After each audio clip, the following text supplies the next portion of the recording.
सभी को मेरा प्यार भरा नमस्कार। मैं प्रशांत सोलंकी स्वागत करता हूं आप सबका आपके अपने परिवार में। तो मेरे भाई, हम आज डिस्कस करने जा रहे हैं द पंडित्स का लाइव मॉक टेस्ट नंबर 8। लगभग सारे मॉक टेस्ट मैंने आपको इसी चैनल पर डिस्कस कराए हैं। अगर पुराने मॉक टेस्ट के वीडियोज भी आपको देखने, आप जाके देख सकते हैं। बाकी ये live mock test free for all रहता है, पंडित्स के प्लेटफॉर्म पर होता है, जिसका लिंक आपको यहाँ पर डिस्क्रिप्शन में मिल जाएगा। बाकी टेलीग्राम पर भी इसका लिंक हम लोग शेयर कर देंगे, तो आप मॉक टेस्ट अटेम्प्ट कर सकते हैं अगर अभी टाइम बाकी है। ये मॉक टेस्ट सैटरडे दोपहर 11 बजे से लेके मंडे दोपहर 11 बजे तक लाइव रहता है, जिसको कोई भी फ्री ऑफ कॉस्ट अटेम्प्ट कर सकता है। बढ़िया लेवल का मॉक टेस्ट होता है। तो इसके एक एक क्वेश्चन को बड़े डिटेल में मैं आपको समझाने और सिखाने जा रहा हूं। आइए देखते हैं। पहला क्वेश्चन आप लोगों के सामने है। हर एक क्वेश्चन को मैं लॉजिकली आपको एक्सप्लेन करूंगा और एक एक चीज में आपको बहुत मजा आने वाला है। बहुत कुछ आपको सीखने को मिलेगा, तो शुरू से लेकर लास्ट तक जरूर देखिएगा।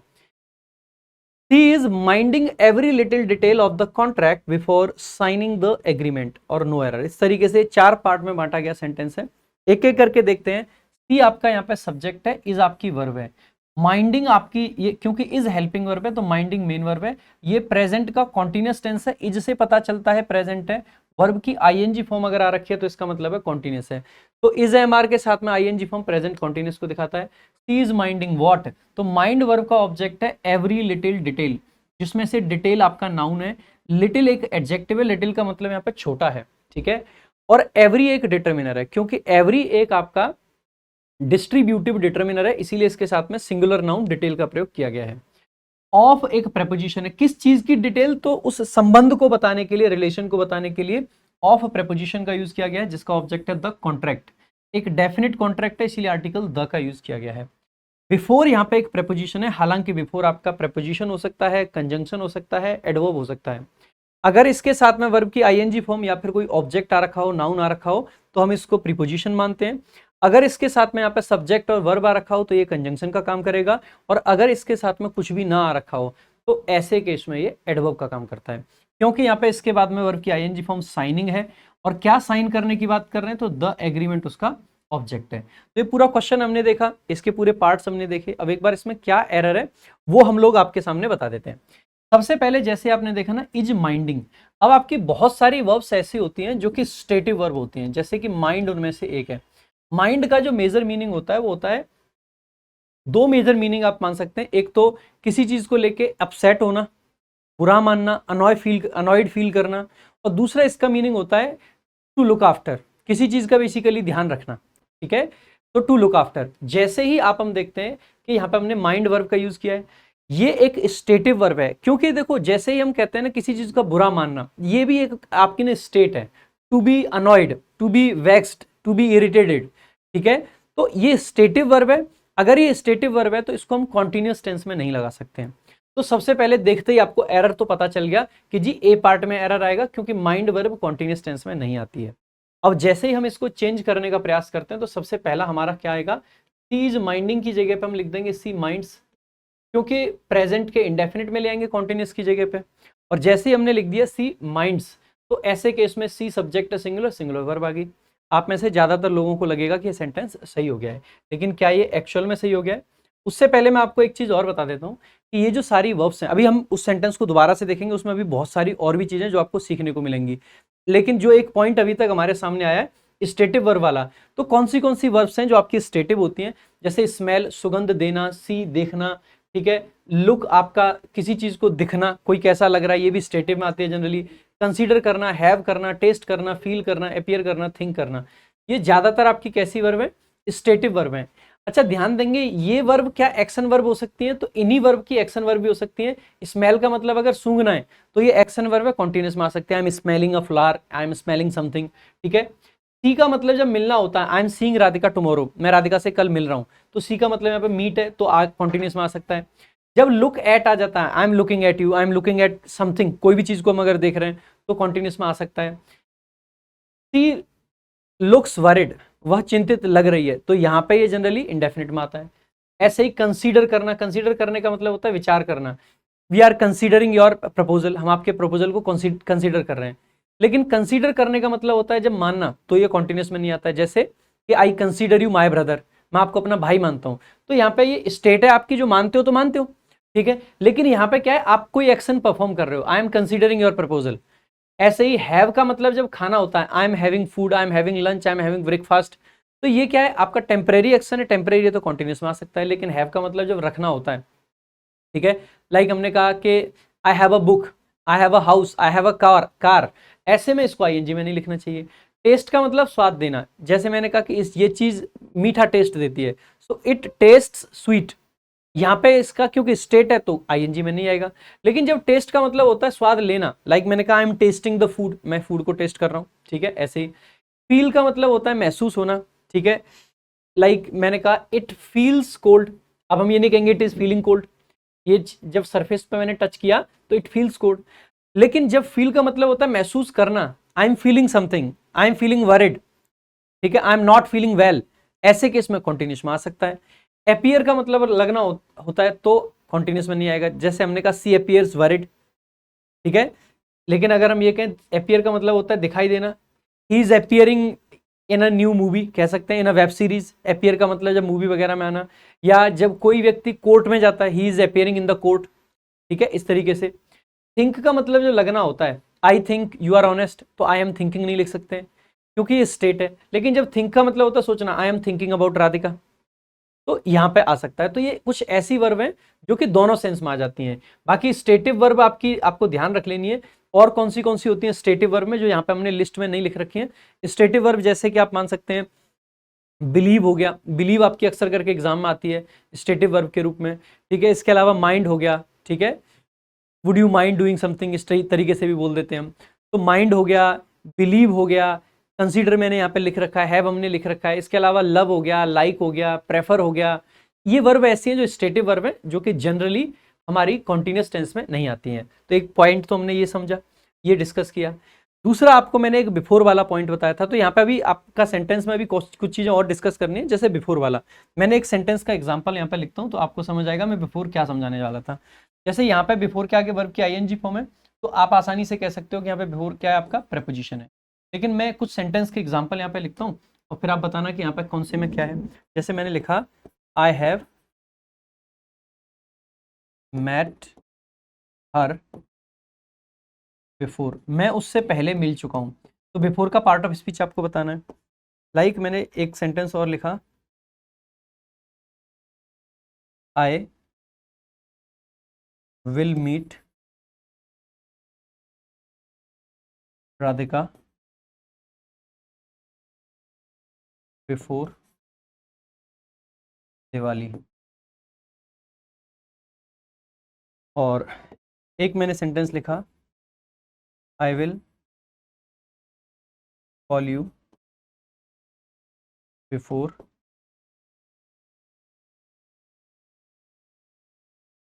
एनीबडी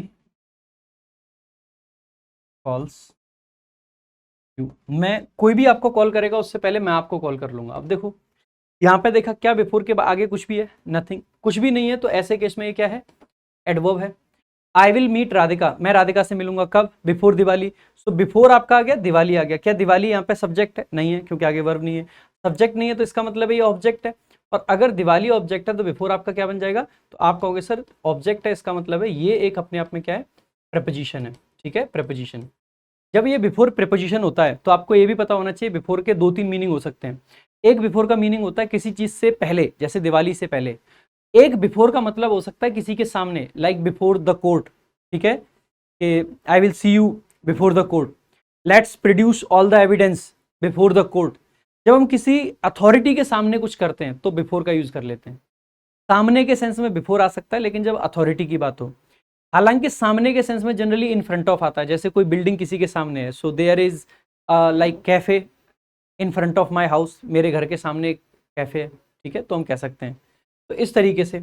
इसके अलावा लास्ट सेंटेंस देखेंगे, आई विल कॉल यू, मैं आपको कॉल करूंगा बिफोर एनीबडी कॉल्स यू, ठीक है, या एनीबडी एल्स लिख लेंगे, ज्यादा अच्छा रहेगा वैसे यहाँ पे, क्योंकि मैं खुद भी उसमें शामिल हूं। तो एनीबडी एल्स कॉल्स यू, कोई और कॉल करेगा उससे पहले मैं आपको कॉल कर लूंगा। तो यहाँ पे देखा एनीबडी आपका सब्जेक्ट है, कॉल्स आपकी वर्ब है, इसका मतलब सब्जेक्ट और वर्ब आ गया। तो बिफोर यहाँ पे आपका क्या है, कंजंक्शन, क्योंकि सब्जेक्ट और वर्ब आपका है। तो इस तरीके से आपको बिफोर के भी फंक्शंस पता होने चाहिए। अब आ जाते हैं कि क्या ये सेंटेंस जो हमने लिखा है माइंड लिखने से सही हो जाता है। जब भी आप माइंड वर्ब को देखोगे, देखो यहाँ पे हम सेंस एक्चुअली में क्या कहना चाह रहे थे, हर एक डिटेल पे हम ध्यान दे रहे हैं। माइंड के मैंने दो चीजें बताई थी आपकी मीनिंग। पहला मीनिंग होता है माइंड का किसी चीज को बुरा मानना, और दूसरा मीनिंग जो माइंड का होता है वो बेसिकली होता है टू लुक आफ्टर, किसी चीज का ध्यान रखना। क्या यहाँ पे बुरा मानने का सेंस है? नहीं। क्या डिटेल्स का को लुक आफ्टर करना है? लुक आफ्टर करने का मतलब ख्याल रखना।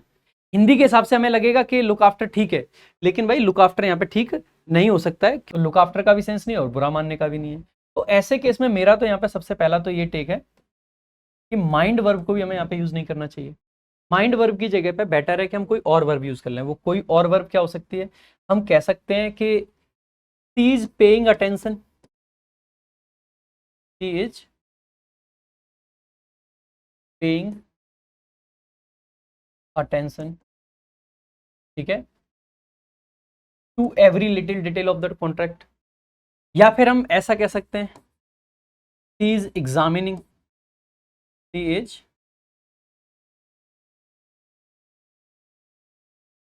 Examining every little detail. तो एग्जामिन करते हैं डिटेल्स को, या फिर पेइंग अटेंशन पे करते हैं, तो ऐसे केस में कॉन्टिन्यूस में भी चल जाएगा, कोई दिक्कत की बात नहीं है।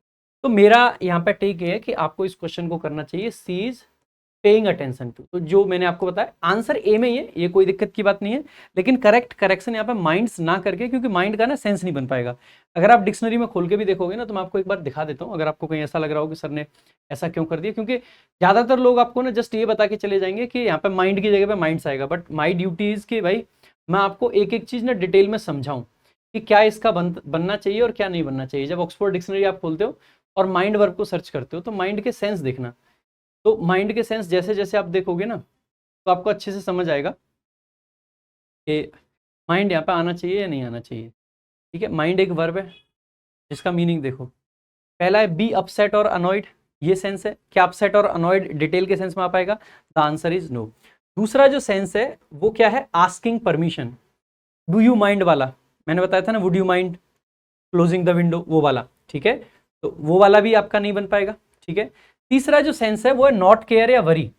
तो वरी या केयर का सेंस यहाँ पे है, the answer is no. Worry या केयर का भी सेंस नहीं, जनरली इसमें नॉट आता ही आता है आपका। ठीक है, वुड यू लाइक टी और coffee, I don't mind, I don't mind यानी मुझे फर्क नहीं पड़ता है, ये सेंस पड़ता है फर्क पड़ना किसी चीज का, तो फर्क पड़ने वाला सेंस भी डिटेल में नहीं बनेगा। अगर हम चौथा देखें, बी विलिंग, किसी चीज के लिए तैयार होना, क्या ये वाला सेंस है? नहीं। Don't mind, I don't mind helping you, मतलब मैं आपकी हेल्प कर सकता हूँ, मुझे फर्क नहीं पड़ेगा, फर्क पड़ने का सेंस है, ये भी नहीं बनेगा। क्या वार्निंग का सेंस बन सकता है? Use to tell somebody to be careful about, तो ये वो भी नहीं बनेगा। माइंड समथिंग यानी mind your head, mind your business, mind your, इस चीज का मतलब खुद से ध्यान रखो यार। ठीक है, तो ये वो वाला होता है, तो ये वाले सेंस में भी नहीं आएगा। माइंड का मतलब ओबे होता है, क्या आप डिटेल्स को ओबे करते हो? द आंसर इज नो, तो ये भी नहीं बनेगा। ठीक है, टेक केयर ऑफ में ये बेसिकली सेंस बनता है इसका लुक आफ्टर समबडी समथिंग और योरसेल्फ, तो इस वाले में भी नहीं बनेगा। ठीक है, to take care of somebody और something who is minding the children, detail वाले सेंस में नहीं आ सकता है, यहाँ पे चिल्ड्रन वाले में आ सकता है, could you mind my bags. ठीक है, तो यहाँ पे हो सकता है ख्याल रखना, बेसिकली किसी की केयर करना, बेसिकली डिटेल्स की आप केयर नहीं करते हो। ठीक है, तो ये वाला भी सेंस नहीं बनेगा। तो यही मीनिंग थे, तो एक भी मीनिंग में अगर आपका काम नहीं कर पा रहा है माइंड, तो इसका मतलब माइंड यहाँ पे गलत है। दूसरा, इस क्वेश्चन के अंदर एक और इरेगुलरिटी आपको दिखाई दे सकती है, वो क्या है? जैसे यहाँ पे कॉन्ट्रैक्ट शब्द लिखा है और यहाँ पे एग्रीमेंट लिखा है, अगर आप कॉन्ट्रैक्ट की डिटेल्स को देख रहे हो तो यू वुड साइन कॉन्ट्रैक्ट। अगर आप एक एक मतलब डिटेल देख रहे हो कॉन्ट्रैक्ट की, तो आप साइन एग्रीमेंट कर रहे हो या कॉन्ट्रैक्ट कर रहे हो? सो द आंसर इज, यहाँ पे ना कॉन्ट्रैक्ट आ चुका है, यहाँ पे बेटर होता है कि हमें इट लिखना चाहिए, ना कि द एग्रीमेंट। हम डिटेल देख रहे हैं एग्रीमेंट मतलब कॉन्ट्रैक्ट की, और साइन करना है एग्रीमेंट नहीं। एग्रीमेंट और कॉन्ट्रैक्ट थोड़ा थोड़ा अलग होते हैं दोनों चीजें। कॉन्ट्रैक्ट एक लीगली बाइंडिंग डॉक्यूमेंट होता है, और एग्रीमेंट जो है वो एक म्यूचुअल एग्रीमेंट होता है, वो जरूरी नहीं है कि लीगली इन्फोर्सेबल हो। अगर आपका और किसी के बीच का एग्रीमेंट है, तो जरूरी नहीं है कि उसको लीगली इन्फोर्स किया जाए, लेकिन अगर कोई कॉन्ट्रैक्ट है तो उसके लीगल इंप्लीकेशंस होते हैं, उसको कोर्ट में चैलेंज किया जा सकता है, उसको अगर ब्रीच होता है तो कोर्ट में आप जा सकते हो। तो एग्रीमेंट और ये दोनों थोड़े से अलग हैं। एग्रीमेंट हो सकता है कि लीगल हो सकता है ना हो। ठीक है, तो हम ये भी कह सकते हैं कि लीगल एग्रीमेंट को कॉन्ट्रैक्ट कहते हैं। तो यहाँ पे दोनों शब्दों को यूज नहीं करना चाहिए। अगर हम कॉन्ट्रैक्ट की डिटेल्स को देख रहे हैं तो आगे इट लगा दो, काम चल जाएगा। यहाँ पे हम एग्रीमेंट की डिटेल्स को भी देख सकते हैं, लेकिन दोबारा से एग्रीमेंट या कॉन्ट्रैक्ट लिखने की जरूरत नहीं है, आप इट लिखिए, उससे काम चल जाएगा, ठीक है, क्योंकि दोनों डिफरेंट डिफरेंट टर्म्स हमें लिखने की जरूरत नहीं है, नाउन की रिपीटेशन की भी हमें जरूरत नहीं पड़ती है। तो इसके अंदर ये एरर थे, बाकी जो मेजर एरर है वो ऑप्शन ए ही है, तो ये आपका करेक्ट आंसर हो जाएगा। Now let's move to the next question. अगले क्वेश्चन पर बढ़ने से पहले ये जो आपका स्टेटिव वर्ब का क्वेश्चन था, इसको कैसे कैसे प्रीवियस ईयर में पूछा जाता है ये भी देख लेते हैं। The mob is believing every word the leader says. Believe कैसी वर्ब है? आप कहोगे सर स्टेटिव है, मैंने भी बताया भी था। अगर स्टेटिव है तो इज बिलीविंग नहीं आएगा, आपको लिखना चाहिए द मॉब बिलीव्स, क्योंकि स्टेटिव वर्ब है। एसएससी सीएचएसएल 7/6/2022 को पूछा गया था। The policeman asked many people but no one was knowing. Know आपकी कैसी वर्ब होती है? स्टेटिव है, so no one was knowing नहीं होगा, नो वन न्यू लिखना पड़ेगा वर्ब की सेकंड फॉर्म, ठीक है, न्यू लिखना पड़ेगा, तो ये आपका करेक्ट आंसर हो जाएगा, ठीक है। सो सीजीएल प्री 12/4/2022 शिफ्ट 3 में पूछा गया क्वेश्चन है। तो आई गेस ये पहला क्वेश्चन आपको अच्छे से समझ आ गया होगा। Now let's move to the next question. Everyone knows that he is not dash to hard work. अब जैसे ही आप देखते हो ना, सबसे पहले इस सेंटेंस को पूरे को समझेंगे। एवरीवन सब्जेक्ट है, नोज आपकी वर्ब है, हर कोई जानता है। क्या जानता है? तो दैट कंजंक्शन है, ही सब्जेक्ट है, इज आपकी वर्ब है, नॉट एडवर्ब ऑफ नेगेशन है। आगे देखो ये जो हार्ड वर्क लिख रखा है, अब आपको पता होना चाहिए, जैसे ही आप देखते हैं ना कि वर्क हार्ड और एक आपका होता है हार्ड वर्क। अब इसको समझने के लिए आपको दोनों ही पॉइंट्स समझने पड़ेंगे, ठीक है। जैसे हार्ड वर्क का मतलब क्या होता है मेरे भाई? देखो सबसे पहले आप वर्क को समझें। ये जो वर्क है, it could be a noun and it could also be a verb, ठीक है। तो ये एक नाउन और वर्ब दोनों चीजें हो सकती हैं। दूसरा, ये जो आपका शब्द है हार्ड, ये एडजेक्टिव भी हो सकता है और ये आपका एडवर्ब भी हो सकता है, दोनों ही चीजें हो सकते हैं। अब आपको पता होना चाहिए, जब हार्ड आपका एडवर्ब होता है तो ये एडवर्ब ऑफ मैनर होता है, ठीक है। क्या होता है? Adverb of manner. I work how? I work hard, ठीक है। और क्योंकि ये एडवर्ब ऑफ मैनर होता है, इसीलिए इसका प्रयोग वर्ब के बाद में किया जाता है। तो आफ्टर द वर्ब, तो वर्ब के बाद में इसका यूज किया जाता है, ठीक है सर। जब ये एडजेक्टिव है तो ऑब्वियस सी बात है, एडजेक्टिव्स किसके लिए आते हैं? नाउन के लिए, तो हम कह सकते हैं कि बिफोर नाउन आएगा, ये बात है।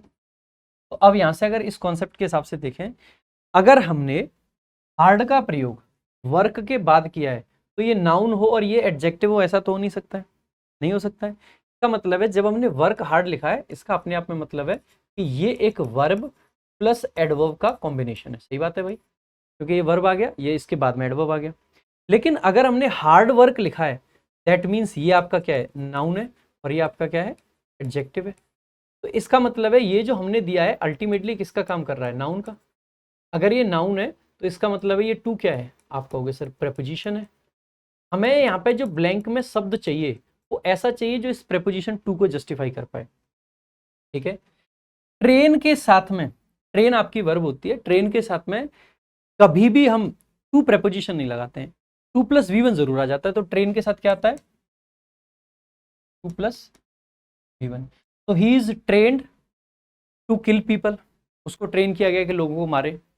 He is trained to work hard, उसको ट्रेन किया गया कठिन परिश्रम करने के लिए। तो somebody is trained to do something, ठीक है। तो somebody is trained to do something, इसका मतलब है कि अगर यहाँ पे हार्ड वर्क की जगह पे वर्क हार्ड होता है तो ट्रेंड हमारा करेक्ट आंसर हो जाता है, ठीक है। तो ये हो जाता है, तो आप ये कहोगे पहला ऑप्शन आपका एलिमिनेट हो जाता है सर। दूसरा देखेंगे, सूटेबल। सूटेबल का मतलब है कोई व्यक्ति किसी चीज के लिए मतलब सूट करता है, ठीक है। और सूटेबल के साथ में भी जनरली 2+V1 आता है, ठीक है। You are suitable to do something, ठीक है, सूटेबल टू डू समथिंग, तो 2+V1 आता है। सूटेबल के साथ में हम प्रेपोजिशन फॉर का प्रयोग भी कर सकते हैं। You are suitable for the post, you are suitable for the task, ठीक है। तो सूटेबल के साथ फॉर भी आ सकता है, तो ये भी पॉसिबल है। लेकिन क्या यहाँ पे फॉर है? नहीं है। क्या यहाँ पे 2+V1 है? द आंसर इज नो, इसका मतलब ये भी गलत हो जाएगा। आगे एडिक्ट, सबसे पहले तो एडिक्ट आपका जनरली नाउन होता है और एडिक्ट के साथ में हमें कुछ लगाना चाहिए। एडिक्टेड होता तो बात अलग थी, तो ये आपका गलत वैसे ही हो जाएगा। एडजेक्ट आर्टिकल आना चाहिए ना, ही इज एन एडिक्ट, वह एक एडिक्ट है, ठीक है।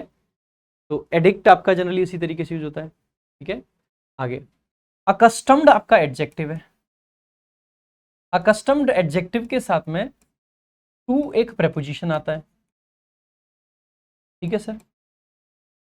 टू क्या आता है? प्रेपोजिशन आता है। और टू अगर एक प्रेपोजिशन है तो उसके आगे क्या आएगा, ऑब्जेक्ट आएगा। तो आप यही तो कहना चाह रहे हो कि टू यहाँ पे प्रेपोजिशन है, इसका मतलब है the correct answer is accustomed. तो यू कुड बी, मतलब you can be accustomed to do something, मतलब doing something, accustomed to doing something, accustomed to, या तो आगे वर्ब की आईएनजी फॉर्म आएगी और या फिर आगे वर्ब बेसिकली नाउन आएगा। जैसे मैंने ये लिखा, Ravi is accustomed to stay indoors। Ravi is accustomed to stay indoors. जैसे ही आप इस सेंटेंस को देखोगे तो आपको क्या लगेगा, यहां से एक बार फिर से देखेंगे, जैसे ही आपने अकस्टम शब्द देखा तो टू क्या है, यहाँ पे प्रेपोजिशन है, तो यहाँ पे भी क्या है, अकस्टम शब्द है। तो इज आपकी वर्ब है, अकस्टम एक क्या है, एडजेक्टिव है। तो अगर अकस्टम एडजेक्टिव है, यू कैन इजीली से कि सर ये टू क्या है, it must be a preposition. सही बात है मेरे भाई, पक्का प्रेपोजिशन है। अगर ये एक प्रेपोजिशन है तो स्टे आपका क्या होना चाहिए, ऑब्जेक्ट होना चाहिए। जब एक प्रेपोजिशन के बाद में हम वर्ब का प्रयोग करते हैं ऑब्जेक्ट के रूप में, तो वर्ब आईएनजी फॉर्म में प्रयोग की जाती है, इसीलिए यहाँ पे स्टे की जगह पे स्टेइंग का प्रयोग करना पड़ेगा। स्टे की जगह पे क्या करना पड़ेगा, स्टेइंग का प्रयोग करना पड़ेगा। जिस केस में ये जो अकस्टम्ड आता है, इसी के सिनोनिम में हम यहाँ पे यूज्ड भी यूज कर सकते हैं। Ravi is used to staying indoors. अब देखो आपने देखा ये शब्द लिख रखा मैंने, इंडोर्स। इंडोर्स अगर मैंने लिखा है तो ये क्या है, रवि इज अकस्टम्ड, रवि को आदत है, किस चीज की आदत है, टू स्टेइंग, रहना। वेयर, वेयर, तो वेयर का रिप्लाई है, इसका मतलब है ये एडवर्ब ऑफ प्लेस है, ये एडवर्ब है, ध्यान रखेंगे। इंडोर्स जो हमने लिखा है ये एडवर्ब है, लेकिन अगर इंडोर हमने लिखा होता तो ये अपने आप में क्या होता, तो आप सभी कहते हैं कि सर ये अपने आप में एडजेक्टिव होता है।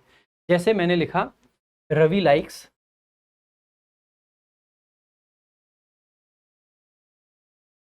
To stay, to stay where, आप कहोगे इंडोर्स या आउटडोर्स, कुछ भी लिख दो, ठीक है, क्योंकि एडवर्ब की जरूरत है तो आउटडोर्स आ गया या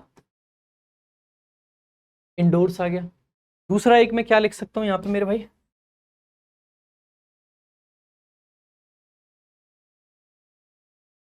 दूसरा सेंटेंस में क्या लिख सकता हूं, रवि लाइक्स,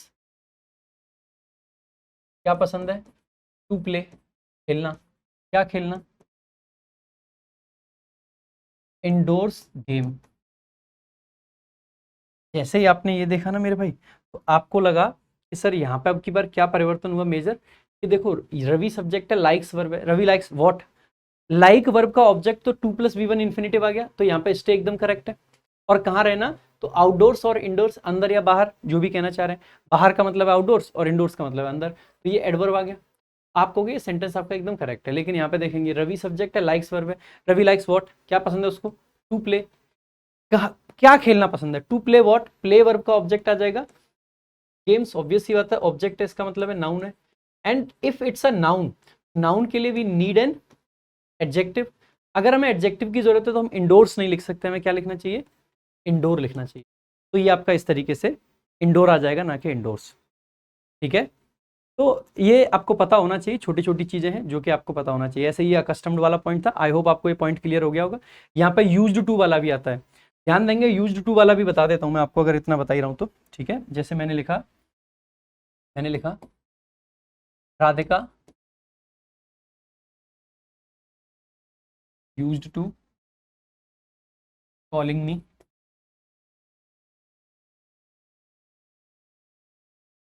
एवरी डे, ठीक है सर। तो दूसरा सेंटेंस मैंने लिखा, Radhika is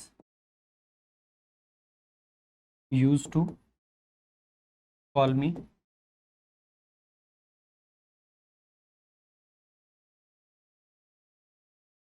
every day. Intentionally लिख रहा हूँ, ठीक है, इंटेंशनली लिख रहा हूँ, बताऊंगा अभी आगे इसको भी, ठीक है। देखो एक बार, सबसे पहले राधिका क्या है, सब्जेक्ट है। यूज्ड टू आपका क्या होता है, ये पास्ट का मॉडल होता है भाई, ठीक है, ये एक मॉडल वर्ब है। और अगर ये मॉडल है तो इसके बाद में वर्ब की कौन सी फॉर्म आनी चाहिए, आप कहोगे सर वर्ब की फर्स्ट फॉर्म आनी चाहिए, तो कॉल लिखना चाहिए, ना कि कॉलिंग। ध्यान देंगे, अगर सीधा सब्जेक्ट हमने लिखा है और इसके जस्ट बाद में हमने यूज्ड टू लिख दिया, ठीक है, यूज्ड टू। तो ऐसे केस में ये किसका काम करता है, मॉडल का। किसी भी मॉडल वर्ब के बाद में वर्ब की बेस फॉर्म का प्रयोग किया जाता है, तो ये आपका V1 कह दो या बेस फॉर्म कह दो, जो भी कह दो, तो कॉल आ जाएगा। हाँ, किसको कॉल करने की बात कर रहे हैं, तो इसका ऑब्जेक्ट आ गया मी।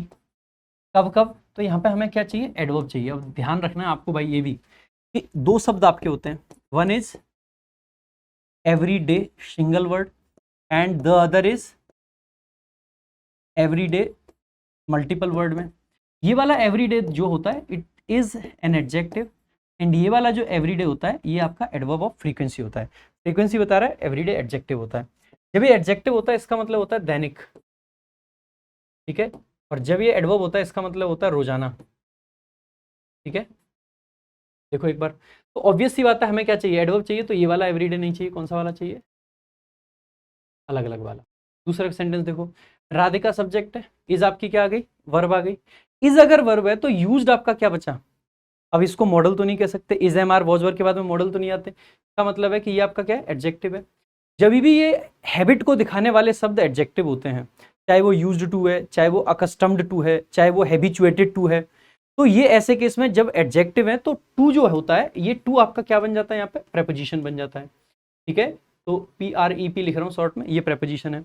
और अगर ये टू प्रेपोजिशन है तो ऐसे केस में कॉल का नहीं वर्ब की ING फॉर्म कॉलिंग का प्रयोग हम लोगों को कर लेना चाहिए, ठीक है। सो कॉलिंग आ जाएगा। किसको कॉल करने की बात कर रहे हैं, तो मी आपका ऑब्जेक्ट आ गया। अगेन कब कब कॉल करने की बात कर रहे हैं, हर दिन। हर दिन की बात है तो एवरीडे आपका एडवर्ब होना चाहिए, तो कौन सा वाला एवरीडे आ जाएगा आपका, दिस वन, ठीक है, ये वाला एवरीडे आ जाएगा। अच्छा, यहाँ पे एक चीज और ध्यान रखेंगे, क्योंकि देखो ये जो डे है ये टाइम को दिखाने वाला एक्सप्रेशन है। ये वाला पॉइंट आपको क्लियर हो गया ना कि कब कॉलिंग आएगा और कब कॉल आएगा। अगर यहाँ पे is am are was verb के साथ यूज टू आ रहा है तो आपका क्या आ जाएगा, वर्ब की ING फॉर्म। अगर बिना is am are was verb के साथ आ रहा है तो आपका क्या आ जाएगा, V1 आ जाएगा। तो ध्यान देंगे, कई बार SSC इस तरीके से भी क्वेश्चन दे लेता है, जैसे कि let me write one more question. जैसे हमने लिखा, Radhika use to work hard, ठीक है।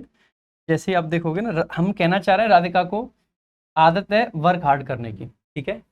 तो ऐसे केस में ध्यान रखना, कोई भी ऐसी फॉर्म नहीं होती जो यूज टू जैसी हो। यूज टू जैसा कुछ नहीं होता है। अगर हमें बात करनी है पास्ट की भाई, तो पास्ट को दिखाने के लिए हमें लिखना पड़ेगा राधिका यूज्ड टू। बात कब की आ गई, पास्ट की। अगर हमें इसको प्रेजेंट करना है, ठीक है, तो ऐसे केस में हमें यही लिखना पड़ेगा, Radhika is used to working. ये हमारा प्रेजेंट होगा। यानी कि ये जो यूज्ड टू मॉडल होता है इसकी कोई भी प्रेजेंट की फॉर्म नहीं होती है। ऐसे केस में हमें यूज्ड टू को एडजेक्टिव बनाना पड़ता है और इज एम आर का प्रयोग करना पड़ता है, वर्ब की ING फॉर्म आगे आती है। एक चीज और ध्यान देंगे, जैसे अक्सर करके SSC ऐसे लिख देगा, Radhika used to not, used to not stay with me. Radhika मेरे साथ नहीं रहती थी, ये पास्ट की हैबिट बताता है। यूज्ड टू जो होता है पास्ट की हैबिट बताता है। जैसे ही आप देखोगे तो आपको लगेगा यूज्ड टू आपका मॉडल है, नॉट आपकी एडवर्ब ऑफ नेगेशन है, ये मेन वर्ब आ गई। लेकिन ध्यान रखना है, यूज्ड टू को अगर हमें नेगेटिव करना है तो हम इस तरीके से नहीं कर पाते। हमें किस तरीके से नेगेटिव करना चाहिए, Radhika did not use to, का नेगेटिव करेक्ट फॉर्म ये होता है, ना कि ऊपर वाला। तो ये पॉइंट भी आपको पता होना चाहिए, ठीक है। तो ये सारे पॉइंट्स हैं जो आप लोगों को पता होने चाहिए। यहाँ पे मैं एक पॉइंट और एक्स्ट्रा ऐड करना चाह रहा था कि जब भी आपका किसी भी टाइम को दिखाने वाले शब्द के साथ, चाहे वो डे है, संडे है, मंडे है, वीक है, मंथ है, कुछ भी है, अगर उसके साथ में इस प्रकार का कोई डिटर्मिनर आ जाए, जैसे एवरी आ गया, ईच आ गया, ऑल आ गया, दिस आ गया, दैट आ गया, ठीक है, नेक्स्ट आ गया, लास्ट आ गया, तो ऐसे केस में हम इसके आगे ऑन, एट या इन का प्रयोग नहीं कर सकते या फॉर का प्रयोग नहीं कर सकते, ठीक है। तो लाइक हम ये नहीं कह सकते हैं, लाइक मैंने कहा I have been working for 2 days, for 3 days, वो ठीक है। लेकिन I have been working for all day, वो गलत हो जाएगा। I have been working all day, I have been working all week, I have been working all month, तो वहां पर फॉर नहीं यूज करेंगे, ठीक है। तो अगर ऑल आ रखा है तो फॉर नहीं आएगा। ऐसे ही I went there on Monday, लेकिन अगर मैंने लास्ट मंडे लिख दिया तो I went there last Monday, फिर ऑन नहीं आएगा, ठीक है। I will go there this Monday, I will go there on Monday, तो वैसे ऑन आता है लेकिन अगर वहां पे लास्ट लगा दिया है या दिस लगा दिया है या एवरी लगा दिया है तो ऐसे केस में इन ऑन एट का प्रयोग नहीं करते हैं। ठीक है, आई होप आपको ये सारा समझ भी आया होगा, क्वेश्चन भी क्लियर हो गया होगा और आपका बेहतरीन तरीके से इंग्लिश का रिवीजन हो रहा होगा। ठीक है, तो आगे देखेंगे मेरे भाई अगला। बाकी यहाँ पे मीनिंग दे रखे हैं सबके। ट्रेंड का मतलब है प्रशिक्षित, और सूटेबल बेसिकली उपयुक्त जो होता है किसी चीज के लिए। अकस्टम्ड का मतलब होता है आदत लगना, और एडिक्टेड का मतलब होता है आदि। यहाँ पे एडिक्टेड दे दिया, एडिक्ट लिखा हुआ था वहां पे। ठीक है, आगे देखेंगे मेरे भाई। A large number of tourist were visiting the historical monument during the summer vacation. जैसे ही आप इस सेंटेंस को देखते हैं, अब आपको क्या दिखाई देगा? A large number of. जैसे ही आप देखते हैं नंबर ऑफ, तो देखो नंबर ऑफ को दो प्रकार से हम लिखते हैं। सबसे पहले द नंबर ऑफ और दूसरा होता है अ number of. A number of वाले जो एक्सप्रेशंस होते हैं उसमें लार्ज नंबर या गुड नंबर, ह्यूज नंबर, ठीक है, ये शामिल रहते हैं। तो जब अ नंबर ऑफ वाले आते हैं तो उसमें बीच में एडजेक्टिव आ सकता है। द नंबर ऑफ में एडजेक्टिव नहीं आता है। ठीक है, तो द के साथ में बीच में कोई एडजेक्टिव नहीं आएगा। अ नंबर ऑफ हो या द नंबर ऑफ हो, उसके साथ में नाउन जो है वो प्लूरल आता है, तो आपका प्लूरल लगा रखा, कोई दिक्कत नहीं है। अ नंबर ऑफ का मीनिंग जो होता है वो मैनी होता है। सो मैनी टूरिस्ट, यहाँ पे हम क्या कहना चाह रहे हैं? मैनी टूरिस्ट की बात कर रहे हैं।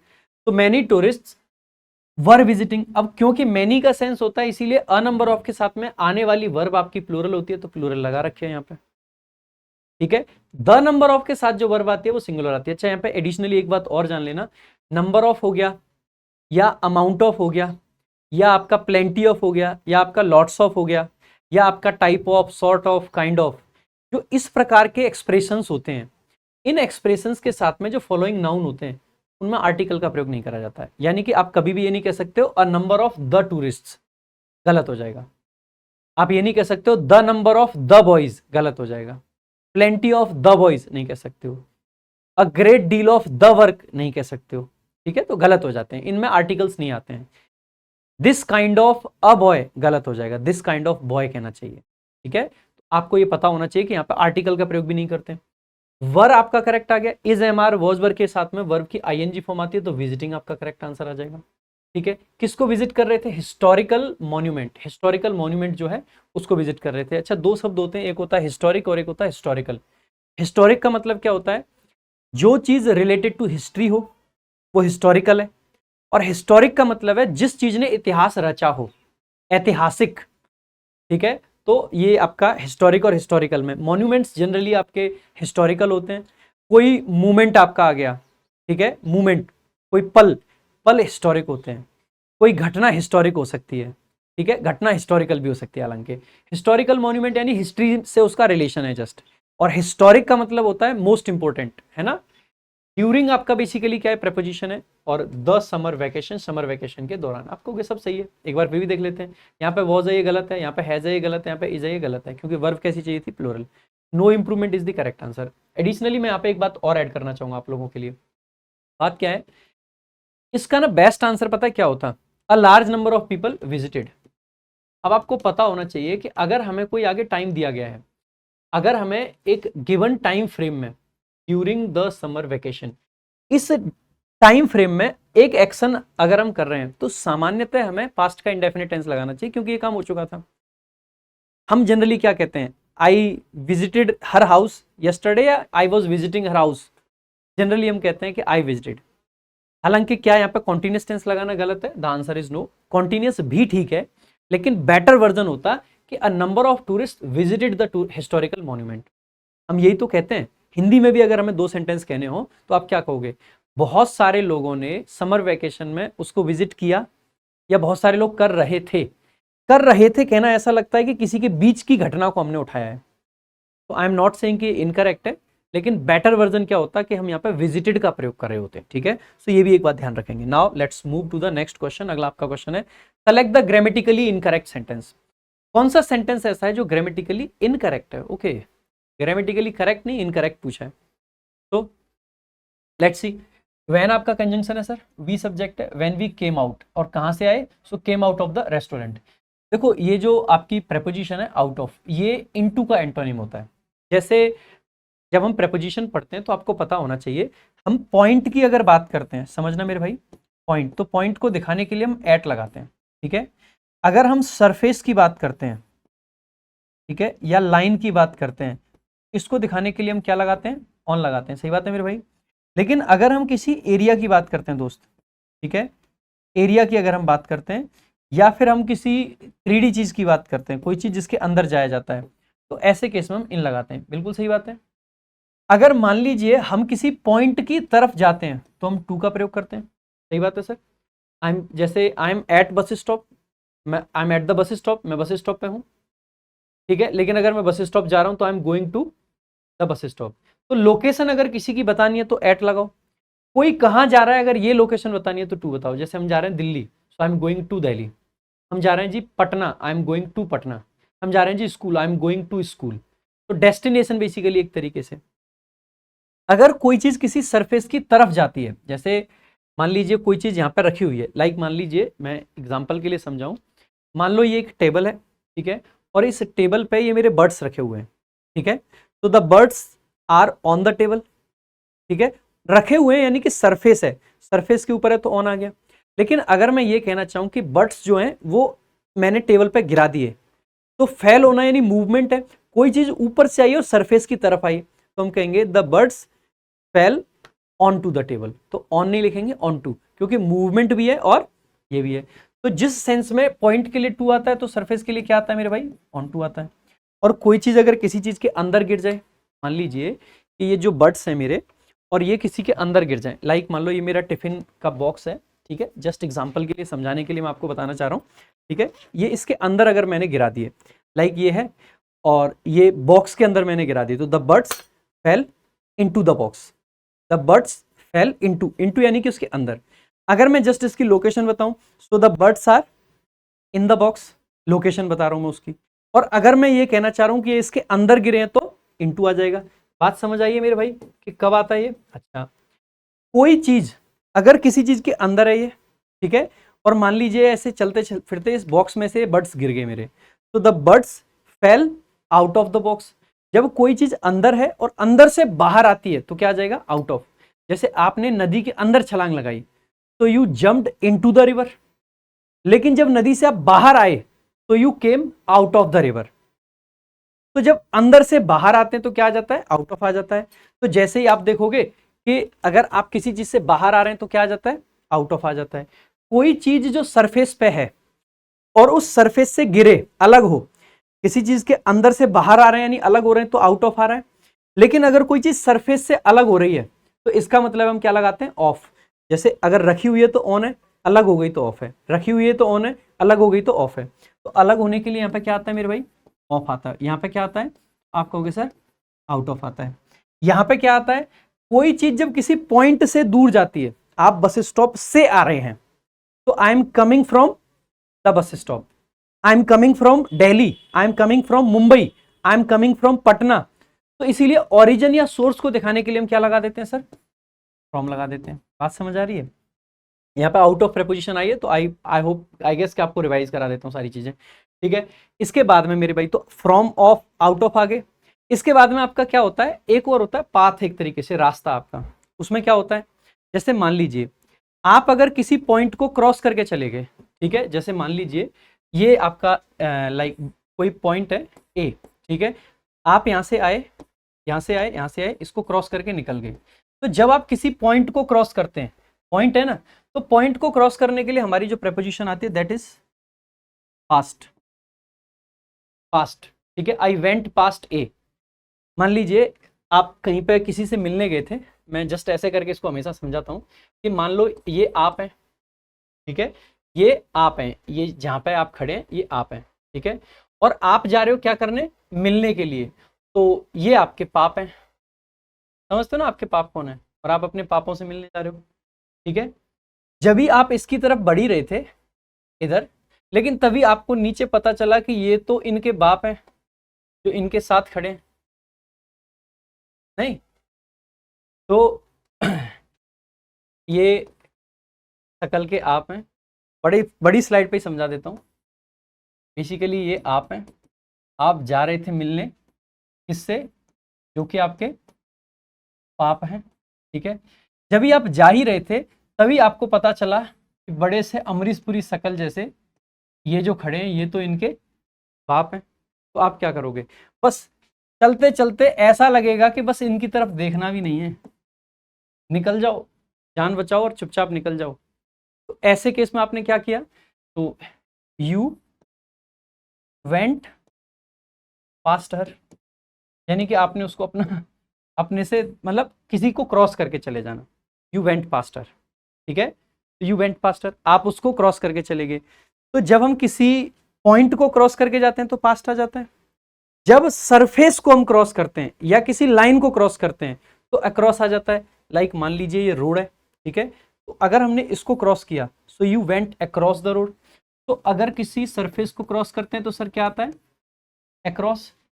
अगर किसी लाइन के साथ साथ चलते हैं, मूवमेंट कोई दिखाना है ना, ये रोड है और इसके साथ साथ आप चल रहे हैं, तो क्या लगाते हैं हम, एलोंग लगाते हैं। एलोंग का मतलब होता है किसी के साथ साथ। और जब किसी चीज के अंदर से आप होके निकल जाते हैं तो ऐसे केस में क्या आता है, थ्रू आ जाता है, ठीक है। आई होप मैंने आपको 10-12 प्रपोजिशंस का रिवीजन करा दिया होगा। तो थ्रू आ जाता है। अब यहाँ पे अपने सेंटेंस में देख लेते हैं सर, आ जाओ, ठीक है। तो वी केम रेस्टोरेंट, रेस्टोरेंट से बाहर आना है, ठीक है। तो रेस्टोरेंट से बाहर आना है, तो जब हम रेस्टोरेंट के अंदर होते हैं so we are in the restaurant, ठीक है। जब हम रेस्टोरेंट के अंदर एंट्री करते हैं सो वी आर, मतलब we went into the restaurant. ध्यान रखना एंटर के साथ इनटू नहीं आता है, लेकिन हम ये कह सकते हैं I went into the restaurant but I entered the restaurant. तो एंटर के साथ इनटू नहीं आता है, लेकिन गो वर्ब लगाएंगे, कम लगाएंगे, तो ऐसे केस में इनटू आ जाएगा, ठीक है। तो जब हम रेस्टोरेंट से बाहर आ रहे हैं तो आउट ऑफ। अच्छा ध्यान रखना, आप घर से चल रहे हो और रेस्टोरेंट आपकी डेस्टिनेशन है, तो इनटू लगाओगे या टू लगाओगे, क्योंकि वो जस्ट एक लोकेशन है। So you are going to the restaurant, तो उस पॉइंट मान के चल रहे हो, उसको लोकेशन मान के चल रहे हो, so you are going to the restaurant. जब आप रेस्टोरेंट से घर आ गए, मैं ये नहीं कह रहा हूं रेस्टोरेंट से बाहर आ गए, रेस्टोरेंट से घर आ गए, तो किस पॉइंट से आए हो, किस लोकेशन से आए हो, restaurant. So I am coming from the restaurant. Simple है भाई, प्रेपोजिशंस के यूसेज आपको पता होने चाहिए, ठीक है, सिंपल है। तो आउट ऑफ आपका एकदम करेक्ट है सर, रेस्टोरेंट हो गया, ठीक है। तो वैन आपका कंजंक्शन था, वी सब्जेक्ट आ गया, केम आपकी वर्ब आ गई, केम के बाद में आउट ऑफ प्रेपोजिशन आ गया, उसका ऑब्जेक्ट आ गया द रेस्टोरेंट। तो इट आपकी मेन क्लॉज का सब्जेक्ट आ गया, क्योंकि अभी तो सबऑर्डिनेट क्लॉज आई थी आपकी। वॉज आपकी वर्ब आ गई, इट वॉज 11:30। अब आप कहोगे सर ये पास्ट यहाँ पे क्या कर रहा है, अभी तो पास्ट हमने समझा था। एक बात समझने का प्रयास करना सर, ये घड़ी है, एक बार अच्छी सी घड़ी बना देते हैं यार, ऐसे तो मजा सा नहीं आया ना घड़ी में। तो घड़ी घड़ी ना लगे तो फिर क्या फ़ायदा। ये घड़ी है, ठीक है, ये 12 है, ये 11 है, ये 10 है, ये 9 है, 8 है, 7 है, 6 है, 5 है, 4 है, 3 है, 2 है, 1 है, कुछ ऐसा ही है। अगर आपको बताना है कि 11:30 बज रहे हैं, ठीक है, एक बात बताइएगा भाई, 11 बजने के लिए आपको क्या करना है, घंटे की सुई यहाँ होगी और मिनट की यहाँ होगी। 11 बजने के लिए मिनट का ये डेस्टिनेशन है, मिनट की सुई के लिए, ठीक है, 11 तभी तो बजेंगे, तो ये डेस्टिनेशन है। लेकिन अगर आप सर ये कहना चाहते हो कि हमें 11 नहीं 11:30 बजाने हैं, ठीक है सर, क्या करना है हमें, 11 नहीं 11:30 बजाने हैं, तो ऐसे केस में आप क्या करोगे, 11:30 कैसे बजाओगे। 11:30 बजाने के लिए ये जो मिनट की सुई थी वो यहाँ से कहाँ पहुँचेगी, ये, और ये घंटे की सुई ज़्यादा मैटर नहीं करती है, 11:30 में मिनट की करेगी। तो इसका टारगेट क्या था ये, तो 12 को एक पॉइंट मान के इस पॉइंट से कितना आगे निकल गया ये, भाई घड़ी की सुई जो मिनट वाली थी घूमते हुए आई, 12 को पॉइंट माना, निकल के आधा घूम गई है पूरी, तो 11 को क्रॉस कर गई है। 11 बज रहे थे इस पॉइंट पे और 11 बजे को वो क्रॉस कर गई है। तो क्रॉस करके जब हम किसी पॉइंट को चले जाते हैं, घड़ी में तो सारे पॉइंट होते हैं ना, घड़ी अपने आप में पॉइंट दिखाती है, इसीलिए क्लॉक टाइम के साथ हमेशा एट आता है, एट 8 PM, एट 8 AM, ठीक है, तो एट आता है। तो जब ये 11 बजते हैं तो हम कहते हैं कि I will come here eight 8 AM, ठीक है। लेकिन अगर मैं कहूँ कि ये 11:30 बज रहे हैं, सो इट्स 11:30। हाफ का मतलब है आधा घंटा, इट्स 11:15, इसका मतलब है कि इतना, यानी कि क्वार्टर यानी कि 1/4 पास्ट हो चुका है 11 का। अगर मैं कहूँ इट्स 10 minutes past 11, इसका मतलब है 10 मिनट निकल चुके हैं। अगर मुझे ये कहना है कि 11 बजने में 10 मिनट की देर है, तो ये टाइम कुछ इस प्रकार का होगा मेरे भाई, समझना मेरे भाई, है ना, टाइम कुछ इस प्रकार का होगा ना कि 11 बजने में 10 मिनट की देर है, तो जो घंटे वाली सुई है सर ये कुछ यहाँ होगी और जो मिनट वाली है वो यहाँ होगी, कुछ ऐसा ही बनता है ना सिनेरियो। तो टास्क क्या है इसका, टारगेट क्या है, कहाँ तक पहुँचना है, ये इसकी डेस्टिनेशन है। 11 तभी तो बजेंगे यहाँ पहुंच जाएगी, तो डेस्टिनेशन में कितनी दूरी है, 10 मिनट की, तो हम क्या कह देंगे, इट्स 10 to 11। ध्यान रखना 10 मिनट्स भी कह सकते हैं और 10 भी कह सकते हैं। इट्स 10 to 11 यानी कि 11 बजने में 10 मिनट की देरी है। इट्स क्वार्टर टू 11 का मतलब हो जाएगा 11 बजने में, तो 2 लगा रहे हैं इसका मतलब है ये हमारी डेस्टिनेशन है, और पास्ट लगा रहे हैं इसका मतलब है इसको क्रॉस करके आ चुका है। तो जो मैंने अभी बताया था सेम उसी पॉइंट से चल रहा है। जो मैंने प्रेपोजिशन के यूसेज आपको बताए थे ये बहुत काम के हैं, ठीक है, थोड़ी सी देर में इतनी प्रेपोजिशन आपको समझा दी मैंने। तो 11:30 का मतलब 11:30 बज चुके थे, तो हम कह सकते हैं कि जब हम रेस्टोरेंट से बाहर आए तो 11:30 बज चुके थे। ये भी पास्ट की बात है, केम यानी कि V2 है, इसका मतलब ये भी ठीक है। वॉज V2 है, पास्ट की बात है यानी कि ये भी ठीक है, तो इसका मतलब है ये आपका करेक्ट हो जाएगा पहला। तो दूसरा देखते हैं, after we came out of the restaurant, यहाँ पे वैन था जब, यहाँ पे आफ्टर है, after we came out of the restaurant, जब हम रेस्टोरेंट से बाहर आ चुके थे। कायदे से तो आफ्टर के साथ में जनरली हमें क्या लगाना होता है, हैड प्लस V3, तो यहाँ पे होना चाहिए after we had come out of the restaurant, it was 11:30, 11:30 बज रहे थे। लेकिन कई बार आफ्टर के साथ में पास्ट इंडेफिनिट भी काम कर जाता है, क्योंकि आफ्टर बाद का सेंस खुद ही दे देता है। तो इसको हम अभी उसमें रख लेते हैं सस्पेंस में, भाई क्या करें, अगर कोई और गलत नहीं हुआ तो इसको गलत मान सकते हैं, क्योंकि ये आफ्टर वाला पॉइंट एक ऐसा पॉइंट है कि कई बार आफ्टर के साथ में पास्ट का इंडेफिनिट चल जाता है। बेटर होता है कि परफेक्ट लगाओ, बट इंडेफिनिट कैन वर्क, ठीक है। आगे देखते हैं, when we had come out of the restaurant, जब हम रेस्टोरेंट से बाहर आ चुके थे, इट वॉज 11:30, 11:30 बजे, 11:30 बज रहे थे जब हम वहां से आ चुके थे। ठीक बात तो है, जब हम रेस्टोरेंट से आ चुके थे 11:30 बज रहे थे, ठीक बात है। हम ये भी कह सकते थे कि 11:30 बज चुके थे, दोनों को पास्ट परफेक्ट में भी पॉसिबल कर सकते थे, तो ये तो ठीक है। लास्ट वाला, when we have come out of the restaurant, ये तो पक्का गलत है। वी हैव तो ये प्रेजेंट का टेंस है, इधर पास्ट का टेंस है, तो ये तो पक्का गलत है। इसका मतलब है आंसर तो आपका डी है, तो यहाँ पे बी को सही कंसिडर कर लिया गया। हालांकि मैं यही कहूंगा कि अगर यहाँ पे हैड होता तो ये बेटर सेंटेंस होता, बाकी ठीक है, इनकरेक्ट पूछा था तो डी है, ठीक है, डी। आगे देखते हैं भाई, नेक्स्ट अगला आपका क्वेश्चन, ये घड़ी वाला कॉन्सेप्ट समझ आ गया होगा, है ना। आगे, identify the word that is correctly spelled. देखो भाई, ये डायलॉग होता है, डायलॉग, डायलॉग की स्पेलिंग में DIA होता है, ना कि मतलब DIA।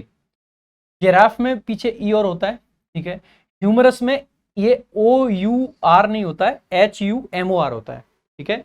और सीजर्स आपका जो दे रखा है वो ठीक है। यहाँ पे एक बार स्पेलिंग्स भी आप क्रॉस चेक कर, अच्छा डाली नहीं है, कोई नहीं, मुझे लगा टीम ने डाला होगा, जरूर नहीं डाला, ठीक है। तो ह्यूमरस यानी कोई भी चीज़ जो जिसके अंदर ह्यूमर है, हंसी मजाक है। जिराफ आप जानते हैं, डायलॉग बेसिकली दो लोगों के बीच की जो बातचीत होती है, और सीजर्स तो बेसिकली जो कैंची होती है।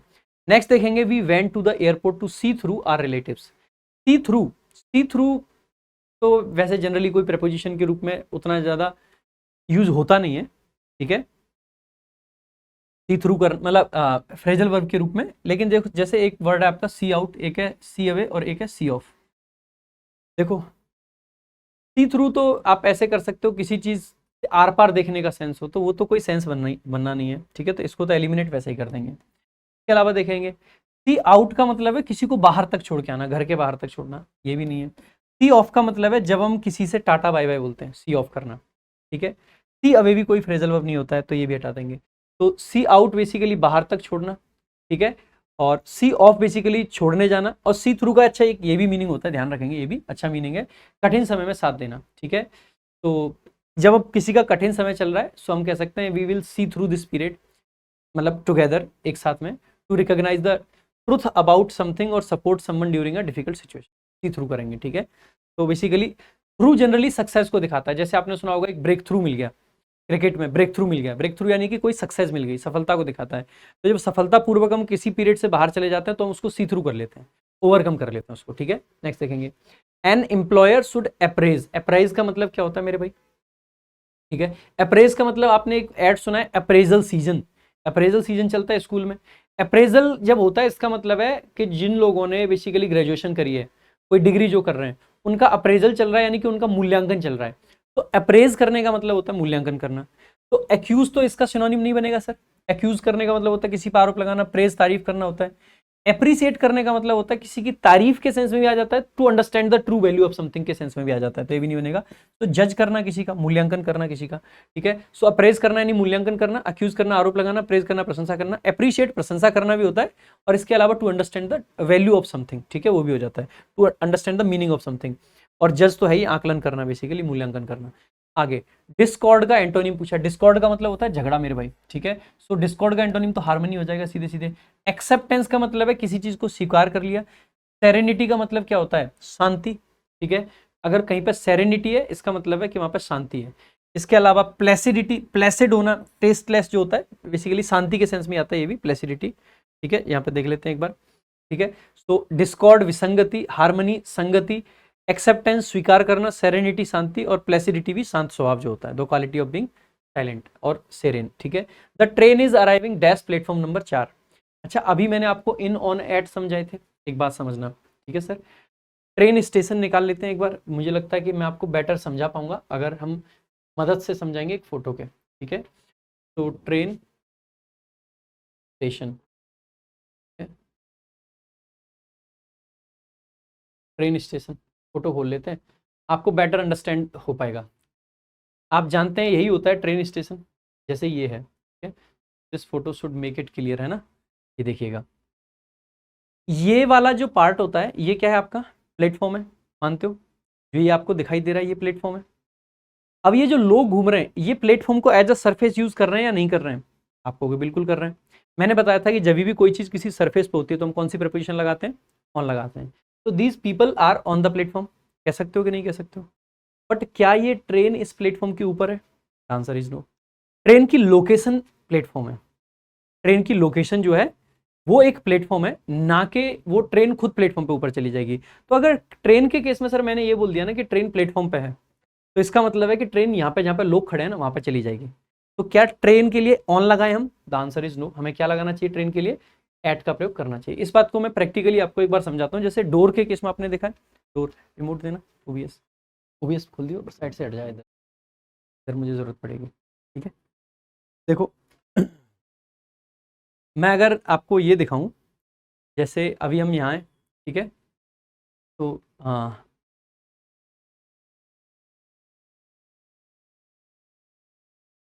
जैसे ये दरवाजा है, ठीक है, दरवाजा आपको दिखाई दे रहा है, मैं भी दिखाई दे रहा हूँ आप लोगों को, और मैं ऐसे दरवाजे पे खड़ा हूँ।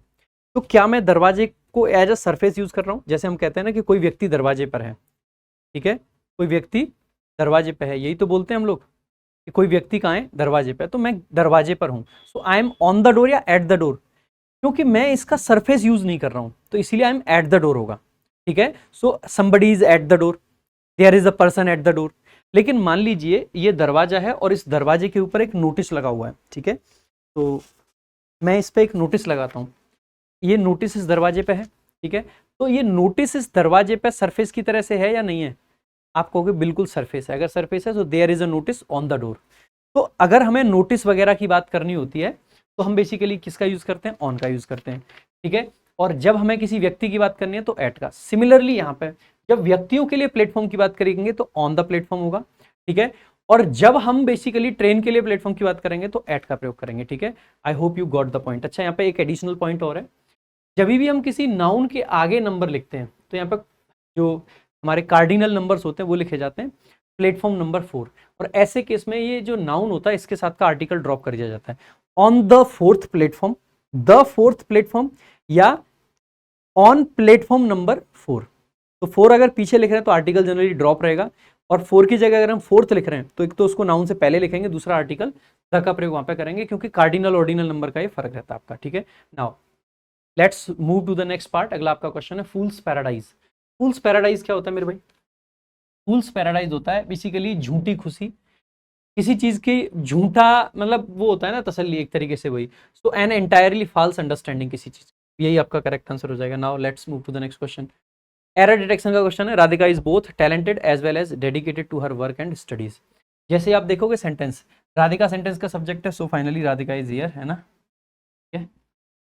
मजा तो आना ही था इस मॉक टेस्ट में। मॉक टेस्ट में आपको लगा होगा ना कि मैं अलग से एनर्जी से पढ़ा पा रहा हूँ, है ना, बहुत सारी चीजें मैंने आपको एक्स्ट्रा बताई होंगी, तो द रीजन यू नो, ठीक है। मेरे को नहीं पता था एक्चुअली में राधिका है, बट ठीक है, अंदर से वो कहता है ना, इंट्यूशन ऐसी थी कि कुछ तो खास है इस मॉक टेस्ट में। तो this is what is special in this mock test, है ना।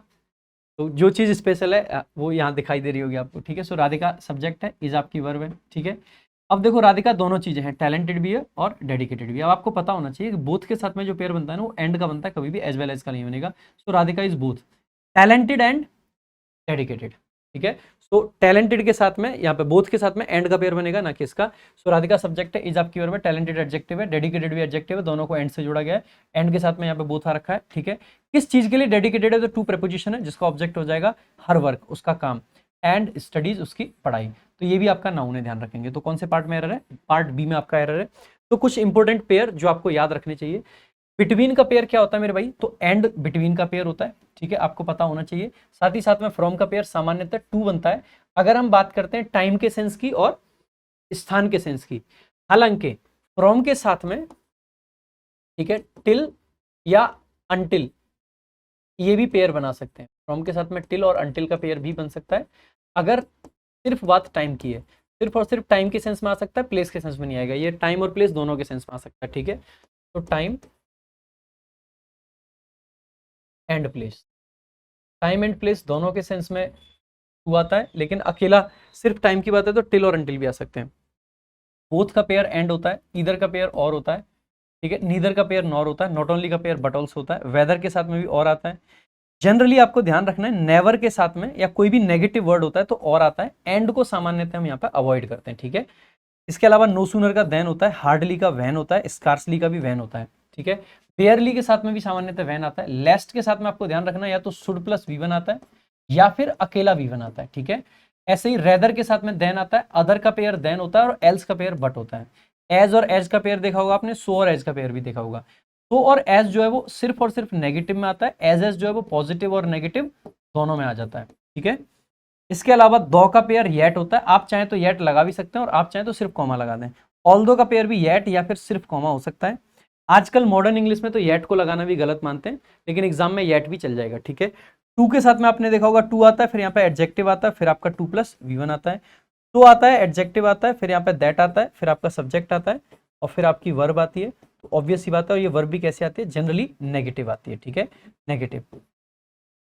She is too weak to walk, she is so weak that she can not walk, ठीक है। इस तरीके के जो स्ट्रक्चर्स होते हैं, तो ये इंपॉर्टेंट पेयर्स हैं जो आप लोगों को पता होने चाहिए, जो आपके एग्जाम में कभी भी आ सकते हैं। जैसे कि यहाँ पे देख लेते हैं कुछ क्वेश्चंस जो कि पीवाईक्यूज में पूछे गए। सीजीएल मेंस 28/1/2022 का क्वेश्चन है, स्कार्सली हैड आई। स्कार्सली का प्रयोग कहाँ हुआ है, सेंटेंस के स्टार्टिंग में। जब भी कोई नेगेटिव शब्द का प्रयोग सेंटेंस के स्टार्टिंग में किया जाता है तो वहां पर इन्वर्जन का प्रयोग करते हैं, और इन्वर्जन में हम हेल्पिंग वर्ब का प्रयोग सब्जेक्ट से पहले कर लेते हैं। तो हेड आपका आ गया हेल्पिंग वर्ब, आई आपका आ गया सब्जेक्ट, हेड के साथ वर्ब की थर्ड फॉर्म आ गई स्टार्टेड। क्या स्टार्ट किया था, तो रीडिंग। स्टार्ट और बिगिन के साथ में इन्फिनिटिव भी आ सकता है और जीरंड भी आ सकता है। जनरली अगर ये आपके V2 या V1 में तो आगे जीरंड आ जाता है, लेकिन अगर ये खुद ING फॉर्म में हो जाते हैं तो ऐसे केस में हमें यहाँ पे सिर्फ और सिर्फ 2 + V1 का प्रयोग करना होता है, ठीक है। क्या रीडिंग करना शुरू किया था, द पेपर देन। अब स्कार्सली का पेयर क्या होता है, तो आपको पता ही है वैन होता है, इसलिए यहाँ पे वैन का प्रयोग करेंगे, ठीक है। कौन से पार्ट में एरर है, आप कहोगे सर डी पार्ट में आपका एरर है। SSC CGL मेंस का क्वेश्चन है सर ये। नो सूनर नेगेटिव वर्ड आ गया, डिड आ गया, द चाइल्ड सब्जेक्ट है और डिड के साथ में क्योंकि वर्ब की फर्स्ट फॉर्म आती है तो स्टार्ट आ गया। क्या स्टार्ट किया उसने, क्राइंग। कब, तो आगे नो सूनर का पेयर कौन सा होता है, THAN वाला देन होता है, ना कि THEN वाला। देन आपका करेक्ट आंसर हो जाएगा, ठीक है। द मदर सब्जेक्ट है, हग्ड आपकी वर्ब है और हिम आपका क्या है यहाँ पे ऑब्जेक्ट है, ठीक है। आगे देखेंगे अगला, यही पेयर पे बेस्ड है। It is nothing else than sheer foolishness. अब जैसे ही आपने देखा इट सब्जेक्ट है, इज आपकी वर्ब है, नथिंग एक प्रोनाउन है, ठीक है, यहाँ पे कॉम्प्लीमेंट का काम कर रहा है। अब नथिंग के साथ में आपने देखा क्या एल्स आ रखा है, भाई एल्स आता है नथिंग के साथ, ये ठीक है, लेकिन एल्स का पेयर देन होता है या बट, तो हमने बताया था कि एल्स का पेयर बट होता है, इसलिए बट आपका यहाँ पे आ जाएगा, ना कि देन। अदर अगर आता है तो वहां पे देन आता है, अगर एल्स आता है तो बट आता है। ध्यान रखेंगे कि जो एल्स है सामान्यतः इंडेफिनिट प्रोनाउन के साथ आता है और जो अदर है वो नाउन से पहले आता है, ठीक है। तो it is nothing else but sheer foolishness, इस तरीके से लिखेंगे, ठीक है। तो आगे देखेंगे भाई, you must go to the book fair if you are liking it और नॉट। अगर यहाँ पे और आ रखा है तो यहाँ पे इफ नहीं आ सकता, हमें क्या लगाना चाहिए, वेदर लगाना चाहिए, ठीक है। दूसरा लाइक आपकी कैसी वर्ब है, आज ही बताया स्टेटिव वर्ब है, स्टेटिव वर्ब है तो यहाँ पे हमें इसको कॉन्टिन्यूस टेंस में नहीं लगाना चाहिए, इंडेफिनिट टेंस में हमें लगाना चाहिए। तो आप क्या लगा दोगे, ये वाला, वेदर यू लाइक इट और नॉट, ठीक है। तो और का पेयर किसके साथ बनता है, वेदर के, इसीलिए डी ऑप्शन आपका करेक्ट आंसर हो जाएगा। ये भी सीजीएल का पूछा गया क्वेश्चन है। नाउ अगला आपका क्वेश्चन है सिनोनिम का क्वेश्चन है, क्रूड का सिनोनिम आपसे पूछा है। क्रूड का मतलब होता है अनरिफाइंड, ठीक है। कोई चीज जैसे क्रूड ऑयल आपने सुना होगा, तो क्रूड का सिनोनिम पूछा है तो क्या हो जाएगा, अनरिफाइंड, पहला ही दे रखा है। क्रूअल का मतलब होता है जो बेसिकली थोड़ा सा निर्दयी होता है। रूड बेसिकली जो लड़की होती है, ठीक है मतलब रूड का मतलब है जिसका बिहेवियर अच्छा ना हो। सैवेज का मतलब होता है जो बड़ा खतरनाक होता है, जैसे आप अक्सर बोलते हैं सैवेज रिप्लाई, ठीक है, एकदम ऐसा काम करते हैं बड़ा खतरनाक सा, तो सैवेज हो जाता है, ठीक है। तो क्रूड यानी कि अपरिक्रस्ट, यानी कि इंग्लिश में पढ़ लो ज्यादा अच्छा है, something that is in its natural raw state और लैकिंग रिफाइनमेंट एंड सोफिस्टिकेशन, जो सोफिस्टिकेटेड ना हो। इसको अनसोफिस्टिकेटेड भी कह सकते हैं, अनरिफाइंड कह सकते हैं, ठीक है। अनरिफाइंड आपका है not processed, not polished, unpolished कह सकते हैं, अनडेवलप्ड कह सकते हैं, ठीक है। ऐसे क्रूअल का मतलब निर्दयी होता है, रूड का मतलब असभ्य होता है, लैकिंग मैनर्स और पोलाइटनेस। सेवेज का मतलब होता है बेसिकली असभ्य, एक्सट्रीमली वायलेंट और ब्रूटल, है ना, खतरनाक एकदम। आगे देखेंगे अगला आपका जो वर्ड है, the growth of tourism brought prosperity to the island. इसको आइसलैंड नहीं पढ़ते हैं, आइलैंड पढ़ते हैं, ठीक है। आइलैंड यानी कि जो आपके द्वीप समूह होते हैं ना, उसको बोल देते हैं हम लोग, देखेंगे। तो द ग्रोथ आपका क्या है, सब्जेक्ट है, ठीक है। ऑफ प्रपोजिशन है जिसका ऑब्जेक्ट है टूरिज्म, ब्रॉड। प्रॉस्पेरिटी का बेसिकली क्या पूछा है हमें, एंटोनिम पूछा है। प्रॉस्पेरिटी का मतलब होता है जब हम कोई चीज प्रॉस्पर करती है, इसका मतलब फलती फूलती है। तो प्रॉस्पेरिटी का मतलब आप कह सकते हैं किसी का धनवान होना, किसी का फलना फूलना। तो इसका अगर एंटोनिम पूछा है तो एडवर्सिटी हो जाएगा, जिसका मतलब होता है जब चीजें एडवर्स चल रही हैं, आपका एक एडजेक्टिव होता है एडवर्स, ठीक है। और कोई चीज अगर आपकी एडवर्स है, जिसका मतलब है कि वो आपके अपोजिट है, एडवर्स है यानी कि अपोजिट है, और वहीं एडवर्स एडजेक्टिव से आपका एडवर्सिटी नाउन बन जाता है। बाकी वर्ड्स के मीनिंग भी आपको बता देते हैं। पहला आपका वर्ड है प्रॉस्पेरिटी, समृद्धि। दूसरा आपका प्रॉपिरियटी, इसका मतलब होता है शिष्टाचार, ठीक है। तो प्रॉपिरियटी, इसके अलावा प्रॉपर्टी आपका होता है संपत्ति, एडवर्सिटी दुर्भाग्य, और परसिपिकेसिटी का मतलब होता है तीव्रवर्ती, the ability to understand things quickly and clearly, ठीक है। तो ये आपका हो जाएगा। आगे देखेंगे अगला आपका, द फ्लावर्स विल डैश। अब देखो ये होमोनिम का क्वेश्चन है, अगेन पिछला भी मतलब काइंड ऑफ होमोनिम जैसा ही था, बट इसको देखेंगे ये पूरे तरीके से होमोनिम का क्वेश्चन है। The flowers will dash. अब देखो फ्लावर्स क्या करते हैं, विदर करते हैं, मुरझा जाते हैं, ठीक है। अब बाकी के वेदर, वेदर ये तो दोनों जानते ही हैं, और ये वेदर भी होता है, ठीक है। ये वाला जो वेदर होता है ना, WHITHER, ये इसका मतलब वेयर होता था पुराने टाइम पे, आजकल इसको यूज नहीं करते, ठीक है। वेयर, वेयर के सेंस में आता था। ये वाला तो आप जानते ही वेदर है, ठीक है, मौसम। और ये वो वाला वेदर है, वेदर और वाला, ठीक है, कंजंक्शन वाला। तो यहाँ पे बाकी इसके मीनिंग्स भी लिखे हुए हैं। ये जो वेदर है, सूख जाना, मुरझा जाना, ये WH वाला जो वेदर है किसी भी दिशा में, ये वेयर का सेंस देता है बेसिकली, ये आपको पता होना चाहिए। ये वेदर मौसम है, और ये वाला वेदर चाहे कि यूज टू एक्सप्रेस चॉइस और ऑल्टरनेटिव्स, वही कंजंक्शन वाला। अ person who believes in the total abolition of war. कोई व्यक्ति जो कि बिलीव करता है टोटल एबोल्यूशन ऑफ वॉर। देखो ये दो शब्द होते हैं जो कि आपको अक्सर कंफ्यूज करेंगे, एक होता है पैसिफिस्ट और एक होता है पेसिमिस्ट। अच्छा ये ब्लर भी हो रही है, रुक जाओ, कोई नहीं, चलने दे, ठीक है। तो मैनुअल कर देता हूँ, अगर बीच में फोकस थोड़ा बहुत ब्लर हुआ है तो माफ़ कीजिएगा, क्योंकि मैंने वो बीच में साइड किया था ना, उसके चक्कर में ऑटोमेटिक फोकस पे लग गया था। टीम यहाँ पे बैठे हुए भी ध्यान नहीं दे रही है, ठीक है। शर्म आनी चाहिए ऐसी टीम को, रिकॉर्डिंग के बीच में मुझे डिस्टर्बेंस हो रही है, कोई बात नहीं, आ जाओ भाई देखो, तो अ person who believes in the total evolution of, evolution का मतलब क्या है, किसी चीज को पूरे तरीके से अगर हमने एवोल्यूशन कर दिया यानी कि सब पूरे तरीके से खत्म कर दिया है, ठीक है, एबोलिश करना। तो एवोल्यूशन आपका नाउन होता है, एबोलिश करना वर्ब होता है। किसी चीज को बेसिकली एनल कर दिया है, किसी चीज को बेसिकली वॉइड कर दिया है, किसी चीज को बेसिकली खत्म कर दिया है ना, तो वो होता है। तो ऐसे व्यक्ति दो शब्द होते हैं, एक होता है पैसिफिस्ट और एक होता है पैसिमिस्ट। पैसिमिस्ट PESSI होता है,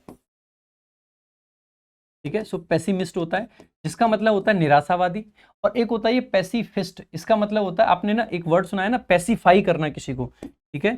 तो पैसिफाई करना, जब हम किसी को पैसिफाई करते हैं तो इसका मतलब क्या होता है, किसी को शांत करते हैं, ठीक है।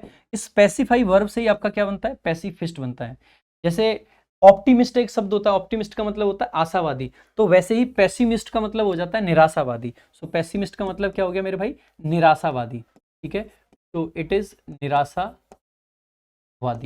इसी का एंटोनिम बनता है ऑप्टिमिस्ट यानी कि आशावादी, पेसिमिस्ट, ऑप्टिमिस्ट। अच्छा ध्यान रखेंगे, पेसिमिस्ट के लिए पेसिमिस्टिक भी बोला जाता है, वो एडजेक्टिव होता है, पेसिमिस्ट नाउन होता है। ऐसे ही ऑप्टिमिस्ट नाउन होता है, ऑप्टिमिस्टिक एडजेक्टिव हो जाता है, ठीक है, ये भी ध्यान रखेंगे। यानी कि हम ये कह सकते हैं कि he is an optimistic person, person शब्द लिख रहे हैं तो ऑप्टिमिस्टिक लिखेंगे ना कि ऑप्टिमिस्ट, ठीक है। तो ऑप्टिमिस्ट के सामने अगर पर्सन लिख दिया या पेसिमिस्ट के सामने पर्सन लिख दिया तो ऐसे केस में वो गलत हो जाएगा, ठीक है, तो ध्यान रखेंगे। तो पैसिफिस्ट हो गया। इसके अलावा आपका एक वर्ड दे रखा है फ्लॉटिस्ट। फ्लॉटिस्ट का मतलब क्या होता है मेरे भाई? फ्लूट होता है ना, फ्लूट, फ्लूटिस्ट भी बोल देते हैं इसी सब, फ्लूटिस्ट जो फ्लूट बजाता है, बांसुरी बजाने वाले व्यक्ति को फ्लूटिस्ट या फ्लॉटिस्ट बोल देते हैं। ये दोनों शब्द हैं, ठीक है। अमेरिकन इंग्लिश में फ्लूटिस्ट भी बोला जाता है और ब्रिटिश इंग्लिश में जनरली फ्लॉटिस्ट बोला जाता है। बेलिकोज का मतलब क्या है? बिल्ली पी गई ग्लूकोज और लड़ने लगी। बेलिकोज, बेलीजेरेंट, ये लड़ने वाला होता है। फेटलिस्ट का मतलब होता है भाग्यवादी, जो भाग्य पर भरोसा करता है, ठीक है, फेटलिस्ट। आगे देखेंगे भाई अगला। तो ये पैसिफिस्ट आपका ये कब कब पूछा गया है? तो एसएससी सीपीओ में पूछा गया है, a person who believes that war and violence are unjustifiable.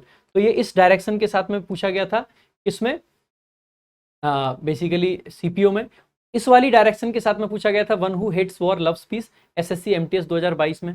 पहली कोच को एसएससी सीपीओ प्री में पूछा गया है, a person who is fond of fighting, CPO में ही पूछा गया, ये भी इस तरीके से बेली कोच पूछा गया है। इसके अलावा flautist, a person who plays the flute, ये पूछा नहीं गया, प्रीवियस ईयर नहीं है। Fatalist, one who believes that everything is predestined, यानी भाग्यवादी, सीपीओ में पूछा गया इस तरीके से। सीएचएसएल प्री में कैसे पूछा गया है? A person who believes that all events are predetermined और subject to the fate, subject to fate. तो ये आपका बेसिकली क्या है, इस तरीके से ही पूछा गया है। इसका मतलब भी क्या होता है? फेटलिस्ट होता है। देखो भाई, ये सारी की सारी जो क्लास आपकी चल रही है अभी, आपको क्या लगता है कितने एफर्ट के साथ में वीडियो बनाई जा रही है? अगर एफर्ट के साथ बनाई जा रही है दोस्त, तब तक पहुंचनी चाहिए। नहीं पहुंचनी चाहिए तो लाइक करें, शेयर करें, चैनल को सब्सक्राइब जरूर करें, क्योंकि क्वालिटी कंटेंट क्या होता है आप इस वीडियो में भी देख रहे होंगे। आगे भी मैं ट्राई करूंगा कि सीजीएल तक कंटिन्यूटी के साथ में आपके साथ बहुत सारे मॉक टेस्ट डिस्कस करूं और इसी अप्रोच के साथ डिस्कस करूं, जहां पे आपको एक्चुअल में पूरी की पूरी ऐसी अप्रोच देखे जहां पे रिवीजन आपका अच्छे से हो जाए, बढ़िया से रिवीजन हो जाए प्रॉपर तरीके से, और हर एक चीज आपको सीखने को मिले, हर एक चीज को मैं लॉजिक के तरीके से आपको समझा पाऊं। आइए, he was found to be hand in glove with the manager. Hand in glove का मतलब होता है क्लोजली रिलेटेड, ठीक है, जो चीजें एक दूसरे के कॉपरेशन में होती हैं। तो इन क्लोज रिलेशनशिप, सही बात है, क्लोज, नॉन कोऑपरेटिव नहीं होगा, क्रिटिकल नहीं होगा, ऑन बैड टर्म्स नहीं होगा, ये तीनों ही एंटोनिम बन जाएंगे इसके, ठीक है। आगे देखेंगे अगला आपका जो क्वेश्चन है, a person who is fluent in 2 languages, जो 2 लैंग्वेज बोल देता है। देखो आपने एक 2 वर्ड सुने होंगे, एक होता है बाइलिंगुअल और एक होता है पॉलीग्लॉट। पॉलीग्लॉट मल्टीपल लैंग्वेजेस जो बोलता है, बाइलिंगुअल जो बेसिकली एक से ज्यादा लैंग्वेजेस जानता है। वर्सेटाइल एक ऐसा व्यक्ति होता है जिसके पास में मैनी स्किल्स होते हैं, ठीक है, जो बहुत सारे स्किल्स होते हैं। एक्सपर्ट एक ऐसा व्यक्ति होता है जिसके पास में स्पेशल नॉलेज होती है किसी फील्ड की, नॉलेज तो आप जानते हैं। नेक्स्ट देखेंगे अगला आपका, तो यहाँ पे दे रखे हैं वर्सेटाइल को, one who has the ability to do many different things. CGL pre में इस तरीके से पूछा गया था। एक्सपर्ट को, a person with extensive knowledge और skill in a particular field, ठीक है, इस तरीके से आ सकता है। Bilingual, one who can speak 2 languages, CGL pre 2022। Knowledge basically information, awareness, understanding. आगे देखेंगे, ये आपका पीक्यूआरएस का क्वेश्चन है। आई होप आप खुद से कर पाएंगे, जल्दी से एक बार अटेम्प्ट करने का प्रयास करेंगे खुद से। As he walked through the village he found a bag of gold coins lying on the road. जैसे यहाँ पे भी थ्रू आया ना, थ्रू क्यों आया? क्योंकि विलेज कैसी फिगर है, 3D चीज है। 3D की चीज से जब हम होके निकलते हैं तो through the village, through the jungle, ये सारे फ्रेजेस आपके आते हैं, ठीक है। तो ही बेसिकली किसके लिए आया हमें पता नहीं, इसका मतलब हमें आगे देखना पड़ेगा। He immediately return the bag, the bag है और यहाँ पे अ बैग है। यहाँ से हम एक चीज पक्का कह सकते हैं कि पक्की बात है, ए पहले आएगा और बी बाद में आएगा। ये नहीं कह रहा हूँ कि ये पेयर है, लेकिन ए पहले होगा और बी बाद में, ये आपका शॉर्ट वो है, ठीक है। One day a poor farmer, यहाँ पे अ पुअर फार्मर है, यहाँ पे ही है, पक्की बात है कि सी आपका पहले आएगा, ठीक है। इंस्टीड ऑफ कीपिंग इट ही, इसका मतलब है कि डी भी बाद में आएगा, तो सबसे पहले तो सी आना है, ये श्योर है। तो ये वाला ऑप्शन आपका गलत हो जाता है। आगे यहाँ पे बी जो है पहले और ए बाद में, ये आपका गलत हो जाता है। यहाँ पे बी जो है पहले ए बाद में, ये गलत हो जाता है। यहाँ पे ए पहले डी है फिर बी है, इसका मतलब है ये करेक्ट आंसर, ठीक है। यहाँ से हमने देख लिया सी बी ए, ये वाला सीक्वेंस बनेगा, मतलब सी ए बी। तो सी ए बी कौन से में बन रहा है? पहले वाले में। डी कहीं भी आ सकता है, यहाँ आ सकता है, यहाँ आ सकता है, यहाँ भी आ सकता है, वो हमने देखा नहीं कि डी कहाँ पे आना चाहिए। बाकी कनेक्ट करके एक बार देख भी लेते हैं कि सही बन रहा है कि नहीं। तो एक दिन एक पुअर फार्मर रिटर्न कर रहा था home after a long day of work, पूरा दिन काम करके। ध्यान देंगे, ये जो वर्क आपका नाउन होता है इसके साथ आर्टिकल का प्रयोग हम लोग नहीं करते हैं, ठीक है। द वर्क अगर लिखा हो तो एरर होता है, ठीक है। तो वो घर वापस आ रहा था, रिटर्निंग होम। ध्यान देंगे, होम के साथ में भी जनरली टू का प्रयोग नहीं करते हैं। आगे रिटर्न वर्ब के साथ में भी प्रीपोजिशन नहीं आता, ये भी ध्यान रख लेंगे। सो एक दिन वो वापस आ रहा था काम से, as he walked through the village, जब वो गांव से निकल रहा था, he found a bag of gold coins lying on the road. Lying यानी कि गिरा हुआ, एक आपकी ये होती है लाई, ING वाली, और एक होता है लेइंग।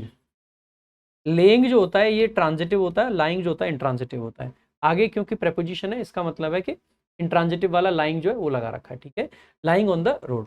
इसकी जो V1 होती है LIE होती है, और इसकी जो V1 होती है वो LAY होती है। ये जो LIE है, इसकी जो V2 होती है, सेकंड फॉर्म होती है, वो LAY होती है, ठीक है, और इसकी जो V2 होती है वो लेड होती है, LAID, ठीक है। इसकी V3 भी लेड होती है, हालांकि इसकी जो V3 होती है दैट इज लेन, LAIN, ठीक है। तो रोड बेसिकली सरफेस को दिखाता है, सरफेस को दिखाता है, तो ऑन आ रखा है on road, on the road, ठीक है। तो उसको एक बैग मिला, इंस्टीड ऑफ कीपिंग इट, उसको रखने की जगह पे। इंस्टीड ऑफ का मतलब होता है की जगह पे, इसी के लिए एक सिनोनिम होता है in lieu of. In lieu of something का मतलब होता है किसी की जगह पे। तो instead of keeping it he decided, उसने डिसाइड करा to find the rightful owner, कि भाई सही ओनर को ढूंढा जाए। और इसीलिए उसने क्या किया, he immediately return the bag in the village chief, village मतलब इन द नहीं टू द विलेज चीफ होगा, ये भी TN टू है, हु प्रेज्ड हिम, जिसने उसकी तारीफ की, फॉर हिज ऑनेस्टी, उसकी ऑनेस्टी की। दैट्स इट, सिंपल है ना। Now let's move to the next question. तो आई होप आपको सीखने के लिए, जानने के लिए आज बहुत कुछ मिला होगा। He divided his property between his 2 sons, उसने अपनी प्रॉपर्टी को अपने 2 बच्चों में बांट दिया। तो देखो ये पैसिव में पूछा गया है, डिवाइडेड है यानी कि V2 है, V2 का पैसिव बनाते टाइम वॉज वर्ब के साथ में वर्ब की थर्ड फॉर्म आ जाएगी। तो देखो यहाँ पे कैन है गलत है, हैज है गलत है, विल है गलत है, ये आपका करेक्ट आंसर, ठीक है। बाकी 2 के लिए बिटवीन का प्रयोग किया जाता है क्योंकि 2 की बात है। अगर 2 से ज्यादा होता है तो जनरली अमंग का यूज किया जाता है, ठीक है, के बीच के रूप में। यानी कि यहीं पे अगर होता है कि he divided his property, so among his 5 sons, 20 sons, ऐसे जनरली आपको लिखा मिलेगा कि नंबर मेंशन करते हैं तो बिटवीन आ जाता है, लेकिन नंबर के केस में भी सामान्यतः हम अमंग का यूज करते हैं अगर नंबर जो है वो बड़ा है, ठीक है। नेक्स्ट देखेंगे आगे। He asked, is the secretary coming to the meeting? जैसे ही आपने देखा ये तो क्वेश्चन है और ये इनडायरेक्ट में बनाना है आपको। जब क्वेश्चन को हमें इनडायरेक्ट में बनाना होता है सबसे पहले, तो हमें यहाँ पे जो कंजंक्शन होता है वो दैट का प्रयोग नहीं करना है। यहाँ पे दैट है गलत हो गया, यहाँ पे दैट है ये गलत हो गया। या तो इफ आ सकता है या वेदर आ सकता है, दोनों में इफ है यानी कि दोनों सही हो सकते हैं। आगे क्योंकि ये आस्ट है यानी पास्ट है, पास्ट है तो इसको हमें किस में कन्वर्ट करना पड़ेगा, वॉज में। इसको इज छोड़ दिया तो ये गलत हो जाएगा, इसका मतलब है कि आपका D option is the correct answer, ठीक है। नाउ अब ये लास्ट आपका पार्ट है जो कि है आपका एक cloze test, so let's read it, ठीक है भाई। अगर डिस्कशन मॉक टेस्ट का अच्छा लगा है तो भाई लाइक और शेयर जरूर करना, और बाकी अगर आप पूरी इंग्लिश ऐसे ही पढ़ना चाहते हैं तो you can check out my English special VOD batch on RG Vikramjeet application, ठीक है, तो वहां जाके चेकआउट कर सकते हैं, ठीक है। ऑन RG विक्रमजीत ऐप क्यों कहते हैं, ऐड क्यों नहीं लगाते हैं, क्योंकि जनरली जो प्रिंट मीडिया होता है ना, मोबाइल फोन हो गया या कोई भी चीज हो गई, वहां पे हम ऑन का प्रयोग करते हैं। सॉरी प्रिंट नहीं, digital media, not print media. Print media के लिए हम इनका प्रयोग करते हैं, इन न्यूज़पेपर, ठीक है, लेकिन ऑन टीवी के पहले आर्टिकल द नहीं आता और रेडियो के पहले आर्टिकल द आता है। I am listening to the radio but I am watching television, ठीक है। तो रेडियो के साथ द आता है और टेलीविजन के साथ नहीं आता, ठीक है। तो superstitions are a universal phenomenon having their own peculiar place in the cultural ethos and milieu of a people. जैसे ही आप देखोगे यहाँ पे क्या कहा गया है, एक बार ना खुद से भी रीड करो आप लोग। मैं चाहूंगा कि शुरू से लेके लास्ट तक का वीडियो को पॉज करो और इसको रीड करने का प्रयास करो खुद से, क्योंकि जब तक आप खुद से चीजें नहीं करोगे ना तो मेरा कराना ना कराना बराबर है अगर आप लोगों ने खुद से चीजों को नहीं करा।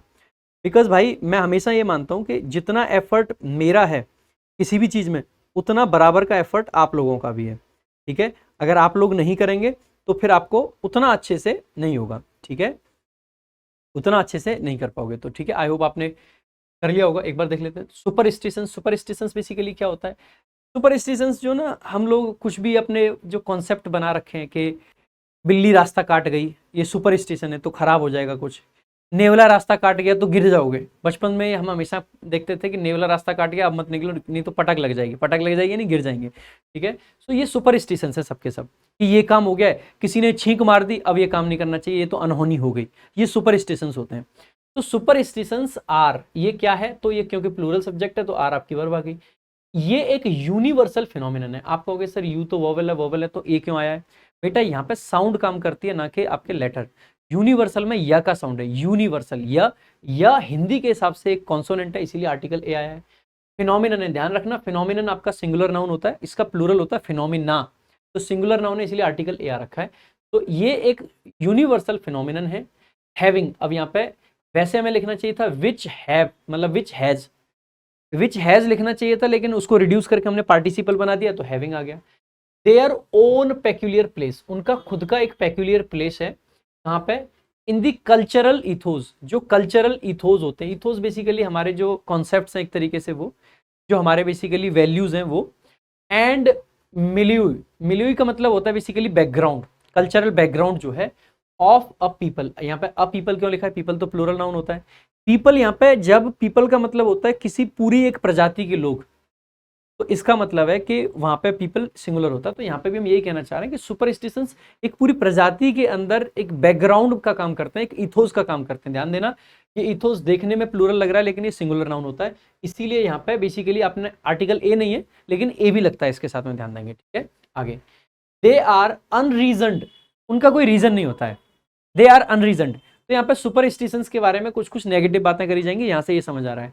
एंड डैश बिलीव्स, तो अनरीजनड बिलीव्स होती हैं और कैसी होंगी, अगर हमने एंड के पहले एक नेगेटिव वर्ड यूज किया तो एंड के बाद भी क्या होगा, नेगेटिव वर्ड होगा।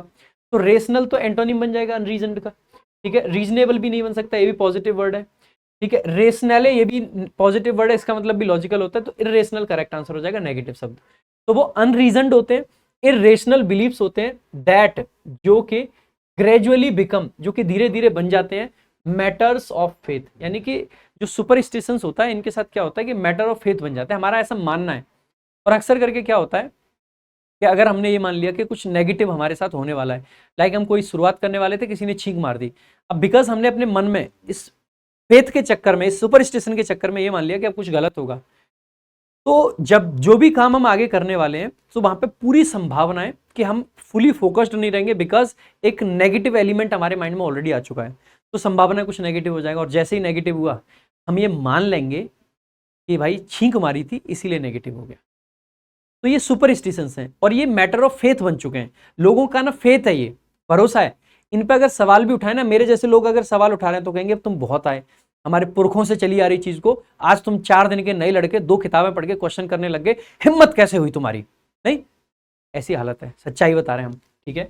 व्हेन, जब certain things and happenings are rationally dash, जब कुछ चीजें रेशनली उनको एक्सप्लेन नहीं कर सकते हैं, तो ऐसे केस में लोग क्या करते हैं, पीपल टेंड टू यानी कि उनकी टेंडेंसी जो होती है वो क्या करते हैं, टेंड टू असाइन, उनको असाइन कर देते हैं। जैसे हम किसी को कोई काम दे देते हैं तो असाइन कर रहे हैं क्या, mysterious and super natural reasons for their operation. जब कुछ चीजें वो लॉजिक के हिसाब से एक्सप्लेन नहीं कर पाते हैं तो फिर पता है क्या करते हैं, कुछ ऐसा मिस्टीरियस या फिर सुपर नेचुरल जो नेचुरल नहीं है, ऐसा कोई ना कोई रीजन दे देते हैं उस काम के होने के लिए। तो when certain things and happenings are rationally inexplicable, इनको एक्सप्लेन नहीं किया जा सकता है, that which can not be explained in words it's called inexplicable. Pitiable का मतलब है जिस पर दया आए, पिटी आए, पिटी यानी कि दया, तो ये नहीं बनेगा। मिजरेबल का मतलब होता है कोई चीज जो बहुत खराब होती है, तो ये नहीं कहेंगे रेशनली मिजरेबल है ना।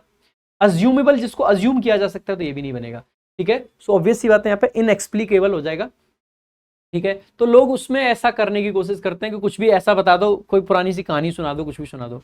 10, इसीलिए 10 ये रिजल्ट को दिखाता है, ठीक है। हेंस का सेंस देता है, देयरफॉर का सेंस देता है।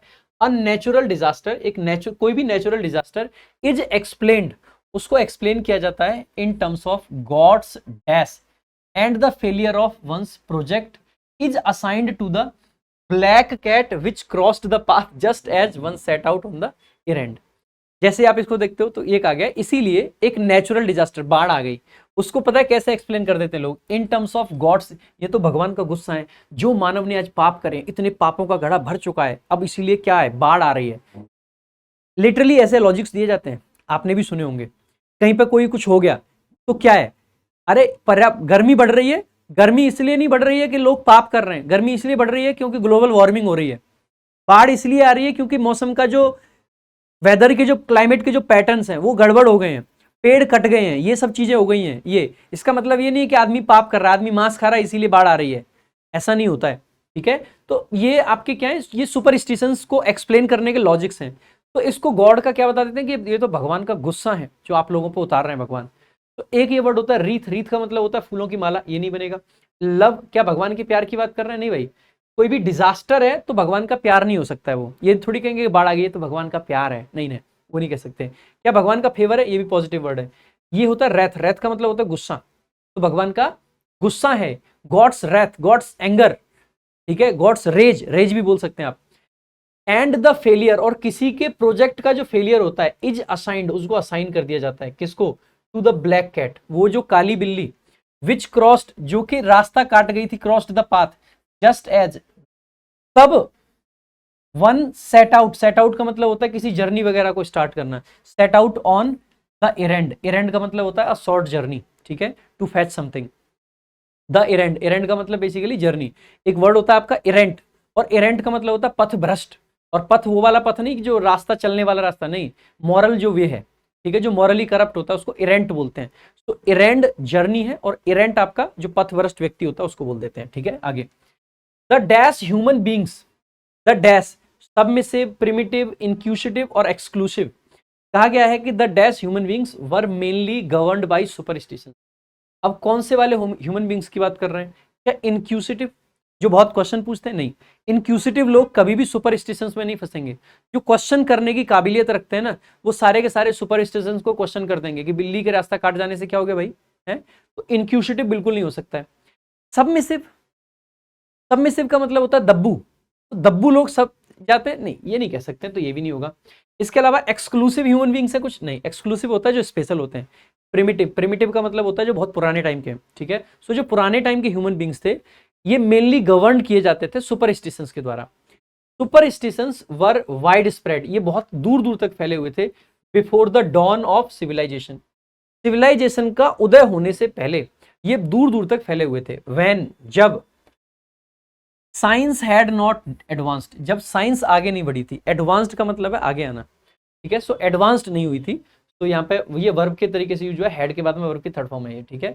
द बिलीफ, ये बिलीफ किस चीज में बिलीफ थी, in the dash of time, dash of time and old traditions, एक तो वो भरोसा किसमें, किस चीज में, sanctity of time, entity of time, enmity of time and annuity of time. Annuity होता है कोई ग्रांट होता है ये जो कि ईयरली पे किया जाता है, तो ये नहीं होगा, ठीक है। एनिमिटी तो दुश्मनी होती है, ये भी नहीं होगा। एंटिटी, एंटिटी तो कोई भी पर्सन या किसी के लिए बोल देते हैं एक एंटिटी है, नहीं होगा। सैंक्टिटी यानी कि पवित्रता किसी चीज की, तो जो पवित्र, जो भरोसा है मतलब बिलीफ है टाइम की सैंक्टिटी में, और जो ओल्ड ट्रेडिशंस हैं किसके, ऑफ द इंसेस्टर्स, जो हमारे इंसेस्टर्स हैं, ये दोनों ही चीजें, ये बिलीफ और ये ट्रेडिशंस हमें बाइंड करते हैं, लोगों को बांधते हैं। The people into knots, knots यानी कि गांठ, किस चीज की गांठ, of superstitious thought, superstitious thought जो है उसके गांठों में बांध देते हैं। बिसाइड्स, बिसाइड्स यानी के अलावा, द अनस्क्रूपलस प्रीस्ट्स, जो अनस्क्रूपलस प्रीस्ट्स होते हैं और जो रिलीजियस ऑफिशियल्स होते हैं, exercise a dominating unhealthy effect upon the people believing in religious orthodoxy, तो ऐसे लोगों के ऊपर वो बेसिकली डोमिनेटिंग अनहेल्थी इफेक्ट रखते हैं जो बिलीव करते हैं बेसिकली किसमें, रिलीजियस ऑर्थोडॉक्सी में। तो ये आपका भाई पूरा का पूरा पैराग्राफ था, आई गेस आपको अच्छा लगा होगा, पूरा का पूरा मॉक टेस्ट भी आपको अच्छा लगा होगा। इनएक्सप्लिकेबल जिसको एक्सप्लेन ना किया जा सके, पिटिएबल जिस पर basically respect, not deserving respect, दयनीय जो होता है, खराब जो होता है, ठीक है। रीथ माला होती है, रैथ नाराजगी होती है, सबमिसिव जो अधीन होता है किसी के, दब्बू किस्म का, प्रिमिटिव यानी कि जो बहुत पुराने टाइम का होता है, belonging to a very simple society with no industry etc, पुराने टाइम का। इनक्यूसिटिव जो बहुत ज्यादा क्वेश्चन पूछता है, जो कीन होता है, जो ईगर होता है, ठीक है, उसको इनक्यूसिटिव बोल देते हैं। एक्सक्लूसिव जो एकमात्र होता है, स्पेशल जो होता है। सैंक्टिटी पवित्रता होती है। एंटिटी किसी का अस्तित्व, something that exist separately from other things and has its own identity. Enmity basically नफरत, घृणा, और एन्युटी बेसिकली जो वार्षिक दान होता है उसको बोल देते हैं, जो ग्रांट होता है। आई होप आपको मॉक टेस्ट बहुत अच्छा लगा होगा। थोड़ा सा वीडियो लंबा है लेकिन मैंने कोशिश करी है कि आपको डीप में जाके के क्वेश्चन को समझाया जाए, एक्सप्लेन करा जाए। अगर वीडियो अच्छी लगी है तो लाइक करें, शेयर करें। बाकी आप जरूर ज्वाइन करें हमारा इंग्लिश स्पेशल वीओडी बैच। बहुत ही क्वालिटी कंटेंट आपको इस बैच के अंदर मिलता है, मतलब जबरदस्त कंटेंट है। आरजी विक्रमजीत ऐप डाउनलोड करें आज ही के आज। 699 रुपए में आपको जो क्वालिटी मिलती है ना, मैं गारंटी दे सकता हूं कि कहीं नहीं मिलेगी। लाइफ टाइम वैलिडिटी आपको मिलती है, बहुत सारी चीजें, बहुत सारे फीचर्स इस बैच के अंदर है। मजा आ जाएगा आपको पढ़ के, इतना कहूंगा। बाकी आप मेरे से लाइव पढ़ना चाहते हैं तो लाइव भी पढ़ सकते हैं, हमारे लाइव बैचेज भी अवेलेबल है। किताब अगर आपको चाहिए तो हमारी 2 किताबें हैं। पहली वोकैब संजीवनी, वोकैबलरी का कंप्लीट समाधान है और बहुत अच्छी किताब है, कोई भी रिव्यू करेगा कोई खराब नहीं कर सकता है। इंग्लिश ग्रामर के लिए एक बहुत ही बेहतरीन आपके पास ऑप्शन है, किताब के माध्यम से अगर पढ़ना है आपको तो इन दोनों किताबों को आप जरूर मंगा लें। बाकी मेरे भाई आज की क्लास की पीडीएफ हो गई या बाकी क्लासेस की पीडीएफ हो गई, ये आपको यहाँ पे मिलेंगी। ये हमारा टेलीग्राम चैनल है प्रशांत सोलंकी इंग्लिश, यहाँ पे आपको एक्सक्लूसिवली इंग्लिश का कंटेंट मिलता है, मजा आ जाएगा आपको चीज़ों को देख के। ये हमारा व्हाट्सएप चैनल है, यहाँ पे भी हम कनेक्टेड रहते हैं आप लोगों से। बाकी अगर आप लोगों को कभी ये लगता है आपको स्ट्रेटजी से रिलेटेड डाउट पूछना है या कुछ और जानना है, कोई भी चीज़ अगर आप जानकारी लेना चाहते हैं, मुझसे कुछ पूछना है, मेडिकल से रिलेटेड कुछ पूछना है, इंग्लिश का कुछ पूछना है, मैथ्स का कुछ पूछना है, anything, if you want to ask anything, this is the place to go. Instagram प्रशांत_सोलंकी_इंग्लिश, ये हमारा इंस्टाग्राम हैंडल है, आप वहां जाके हमसे पूछ सकते हैं जो भी आप पूछना चाहते हैं, ठीक है। तो बाकी आज की इस वीडियो में इतना ही रखेंगे। This is all for today. बाकी भाई लाइक और शेयर जरूर करें। Thank you so much. जय हिंद, जय भारत।